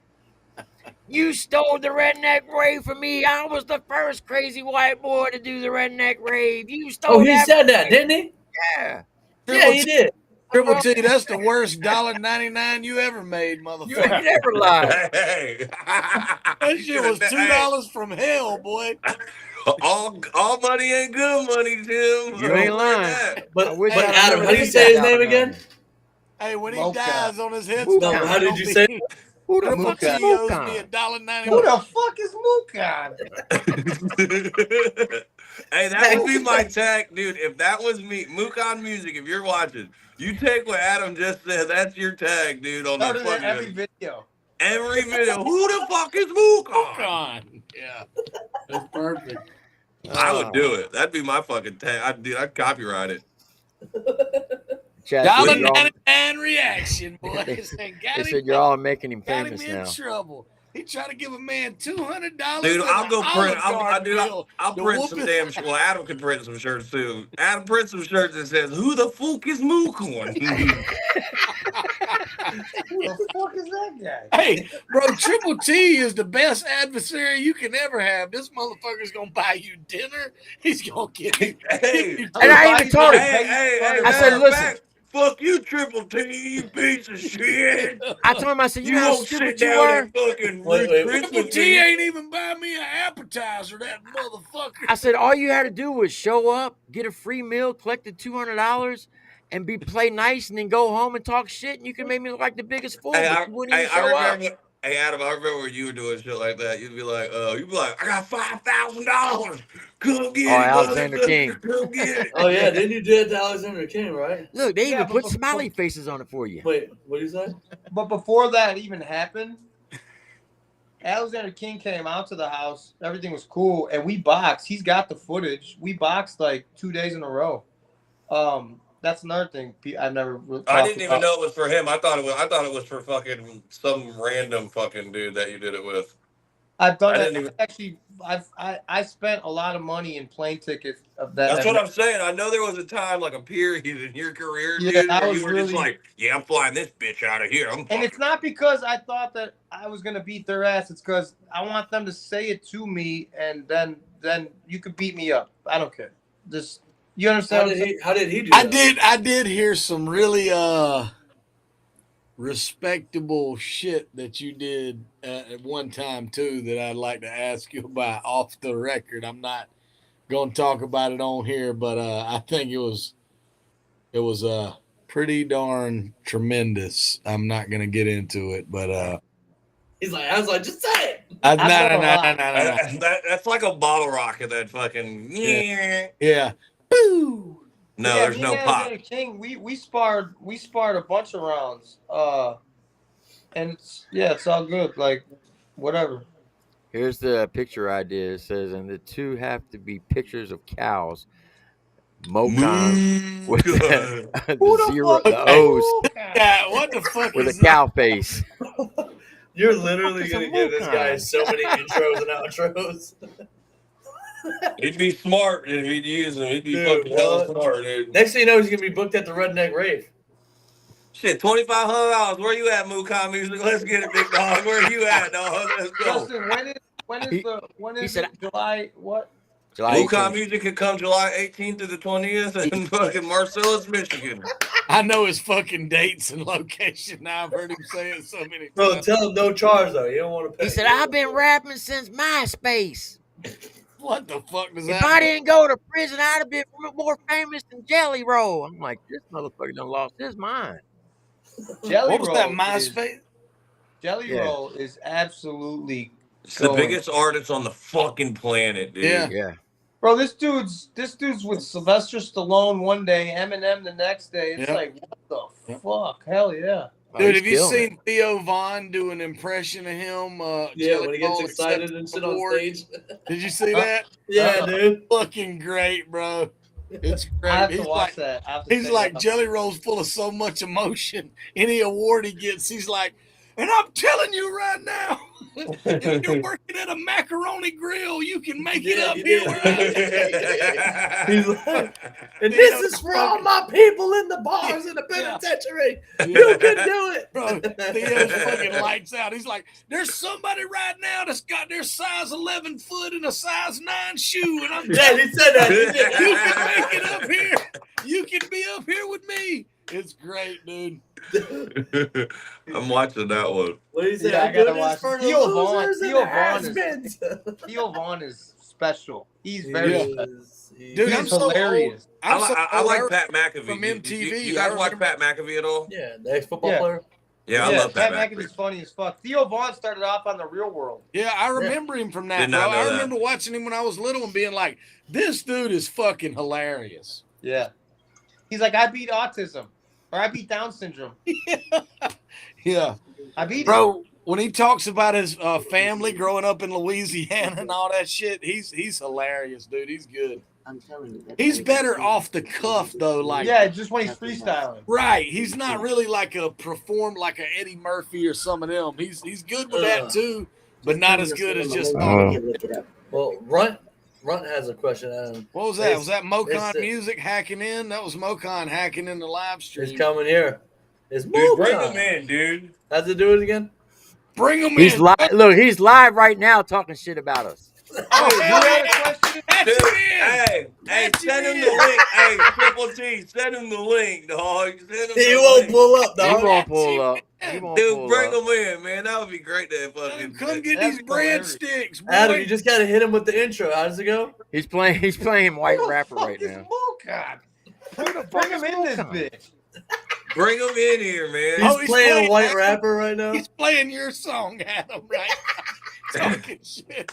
You give me them streaming numbers, bitch. But just send him the link and be like, Adam says, pull up, Morgan. No, but so Adam, so this person had said, did Haystack set you up with the Nashvilleian thing? I really wanted to always know the answer. Oh God, you got to be tired of talking about that. So The chat asked. this is exactly how this happened, and I don't have a reason. I mean, everything. I don't have a reason to lie. This is exactly what happened. It was really weird because I don't have security, like literally ever. I was there with my engineer Drew, who's like the most timid dude ever, and Rocco, who's like about 120-pound photographer, just guy that's not very, another guy that's just not very confrontational, nothing like that. So I'm with those two guys, and I'm at the studio in Nashville, in I forget what name, but it's like right on the main like strip damn near, and Haystack shows up with this big motherfucker for some reason. I don't know. I was like, oh, he walks around with security, I guess. And the dude was there. I think he was just there to check everything out, and then he left. So I'm sitting there with Haystack. Haystack's recording the verse. He keeps coming out. He's like, "Hey, motherfucker, why you keep coming?" And he's like talking to some guy, and I'm like, "Yo, what's going on?" He's like, "Ah, this motherfucker, he's about to piss me off. I'm about to fucking crack him." He's just talking all this shit, right? And I'm just like, "Yo, tell him like if he pull up on you, like that's fine. I got your back." Because he's like, "This dude keeps saying he's gonna pull up on me at the studio, man." And I'm like, "Yeah, that's cool. Like I'm here with you. Like tell him I got your back." So, anyways, dude pulls up and he's like, hey, Cal. He keeps calling me Cal. He's like, "Dude's here. You want to come out there with me?" I'm like, "Yeah, I'll go out there with you." So I walk out there with him. Dude walks right past Haystack and straight to me, and I'm like, I've never met this dude or know who this motherfucker is in my life. And he's sitting there, he's like, "What's up? What's up?" He's like doing these fast things. And I'm just standing. My heart rate is like 50. It's not even moving. And he's got like baby oil and shit all over him, and he's wearing a bulletproof vest and shit. And I'm just like kind of eyeing out the whole situation. And then he's like, bam! He snuffs me like right as I'm sitting there. Like I'm like, oh, okay, cool. So then I start like, let's go, you know. And it was just really weird. Anytime I wanted to engage, he's backing up into traffic. He almost ran into like cars or like. Anyways, whatever. So then after all that was over, like they came with a dude who video recorded the whole thing, some dude who just got out of the joint. And then when it was over, a certain person drove by. I was like, "Yeah, welcome to Nashville, motherfucker." So I think it was all premeditated. Yeah, it was a setup for sure. Now I was there. Yeah, I love it when you said, "Oh, that's all you got." Oh, I'm gonna beat the fuck out of you. So someone made a video like, oh, like when the dude punched me and I looked at the camera, I'm like, are you getting all this? I'm talking shit to his guy, videoing the fucking fight. Yeah, you literally said, "That's all he's got. I'm gonna beat the fuck out of you." Yeah, I said, "I'm gonna beat the fuck out of you." So I said, come on. So then I throw like a 1-2. He's like all over the place. And there's a footage that I've never released ever that I have, and it's in the middle of the street when he like hit me with his fist and his thumb. That's what made my eyes swell up. And he's the one that fell to the ground. We get tangled up, and then they don't show the footage after that. Well, when we get tangled up, I fucking drop him. He falls to the ground, and I try to get him into a guillotine, but he's all slippery and whatever the fuck. And when he gets up off the ground is when he threw that punch that hit me in the eye and fucking blacked my eye. And everyone's like, "Oh, you got beat up because you got a black eye." And I'm like, have you never been into a fight? Nobody's ever been in a fight before. Fucking life, like a black eye. Who gives a fuck? It was ugly. It was nothing to watch. It was a very uneventful fight. But I do what I always do. I kept my fists up and kept moving forward, and dude kept moving backwards. Like he didn't really want to engage with me. You know what I'm saying? So most people are like, "This dude's just a bitch running away."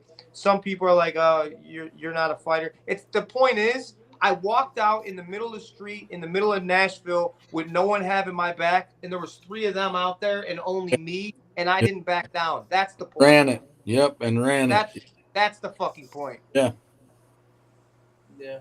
And that's how that really went down. So fuck you, Mukon music. Yeah. Oh, he's raging right now. Yeah, he's going ham right now. Yeah, Dude, I wish I had my other phone right now, dude. I was gonna play it, but yeah, but no shit though. A lot of people don't fucking know that feeling. You know what I mean? And a lot of people that rap and shit and talk a lot of shit don't know that feeling and ain't had to fucking deal with shit. And I want everyone to know, I'm not saying that I'm tough, but I'm tough enough to walk out and stand on. I ain't gonna back down. That's it. Standing on business. I'm not gonna back down. That's it. That's all. I got a song called Never Backing Down. It's by Who the Fuck Is Just in Time versus Little White. So we got a music video right now. So you gotta go check it out. Streaming on all platforms. Here's the link. Bop, bop, bop, bop. Triple T, where you at? Hey, before too long, bro, this shit'll be technology will be so crazy. You'll just be doing that type of shit. You'll be like, what is it? Apple link. Is that him? Let's go. So what I gotta do is I gotta go full screen. Oh my God! Look at that. You can hear it. It's Tim. Let's hear He's it. got my old channel tagged. Oh yeah. Which I accidentally porn bombed myself. Hey, he's exactly how I figured him to sound like. Didn't you, Tim? And they gave you your channel back. I didn't get mine back, and you can still go to the not Triple T where he's live right now, folks. But if you weren't aware, now you will be. Search the real Triple T. You ask who the fuck's Smoke on? Triple T knows real well. Yeah. Oh no! See, I'm not. Dude, they go like this. This is what they say. They've been saying Mocon is a clout chaser for so long. Look, Mocon, go while you can. ACAL and Just in Time are waiting. If I was such a clout chaser, I'd already be up there. You wouldn't have said that, would you? What? Who's he talking to like they that? just don't really know the kind of person they're dealing with. I'm not going up there. I've like dealt with those fucking not ACAL and Just in Time, but that channel, no sirree, Bob. Dude, he owns no sirree, Bob. It ain't happening. They're creepy. Right, what is that? What is back? They're creepy. Like I said, I didn't even get to finish saying. I had to jump through fucking hoops and. Okay, fuck that weirdo. Fuck. Yeah, that's him. That's fucking hilarious. Dude, Hey, he's exactly how I picture him sounding. just by his voice alone, that dude just is like you would push that. A fart would knock that dude over. Dude, listen, he went live one time, opened up his middle console, and there was roaches inside of his car. Hmm? Then he picked up a vape on a live stream and hid it, and a roach climbed out of the opening of the vape. Dude, he said, "Who the fuck is Mook on me?" He did. Bro, he either A, owns puppets or has imaginary people that he talks to. Guaranteed. Oh, he was literally live one night acting like he was talking to Biggie and Tupac. And then an hour later, he was so high and tweaking so bad, he was acting like he was fighting Ryan Upchurch in the middle of his camper. How many people was in his live thing right now? Triple It's T? all of our watchers going over there. Yeah, telling before him I to come said over here. anything, That's exactly what it is. before I said anything, he had 2 people. And then as soon as I said something, now he's up to 4. Woo! No, before that, no, because I jumped in. He had like 12 in there, and everybody was like, go to Triple T. It was up to 12. That's like the highest. What was he even saying just then, bro? I didn't hear one. He's just live talking about. He just rants every night. Literally, this dude goes live every night and just talks about people in the community. You, bro. He's got pictures of you all over his fucking wall. Bro. He's mad. He is mad because I said his music sucked, and I won't daggone praise him on his music. Hey, what's the movie where it's the Adam Sandler movie, and he calls that guy up, and he's like, "Hey, I apologize, yada yada yada," and then Billy Madison. He crosses him off his list and put lipstick on him. Yeah, that's bro. Right there. Guaranteed every night this dude's got pictures of Triple T he fucking puts on this white wig and shit and fucking lipstick, and he's like, I'm gonna show him who Mokan Music is. And he's got pom poms and shit. He's got pom poms and he does like a fucking dance number. Yeah, guarantee, bro. He's coming That's to Buffalo get you. Bill. Yeah. Would you? I'd Dude's a fuck. weirdo. That's Buffalo Bill. That's my number one stand. Oh yeah. Oh yeah. That's he's a definitely good one, stand. bro. You got a good one. Dude, I ain't No, gonna lie. I don't. Dude, I'm about to go blow him. I'm about to put him on the rave, dude. Hey, I watch guarantee that. if you did, everybody would leave the rave. They'd be like, "Fuck this." Hell, Up there, Mokan Music opening up for Afro Man and Red. nah, hey, I'm taking Adam off the flyer, dude. It's gonna be Mokan Music, dude. Hey, Adam should get up there. Don't say that, dude. That's gonna be his new video. Hey, look, he's gonna I'm clip that. 100% doing that. He's No, gonna he's clip clipping that. it. He's gonna clipping it. run it for the next 6 weeks, saying, "I'm wrong. I'm taking Adam Calhoun's place at the Redneck Rave. I guarantee it, and I'm gonna clip it and I'm gonna show it to you." Here first. You're hearing it here first. Mokan's Music is fucking headlining. God, no, I'm not saying it. You're not getting it, bitch. Don't get the sound bite. Yeah, they're gonna leave the sound bite on there. That's smart. Don't say Yeah, that. you ain't getting that sound bite, buddy. Don't say that No, shit. he can perform though, because me and Triple T will be there. He can perform. Well, let him Oh, dude, perform. come on You in, guys dude. are going. That's awesome. Yeah, to your show. Hey, Mokan, hey, Let's go. right when they're serving biscuits and gravies, when Mokan Music is hitting the stage. You guys, I'm gonna get off here. I gotta be up early tomorrow. Yeah, I do too. I gotta go to work. Me too. I didn't realize it was 1 o'clock. Justin, are you working tomorrow?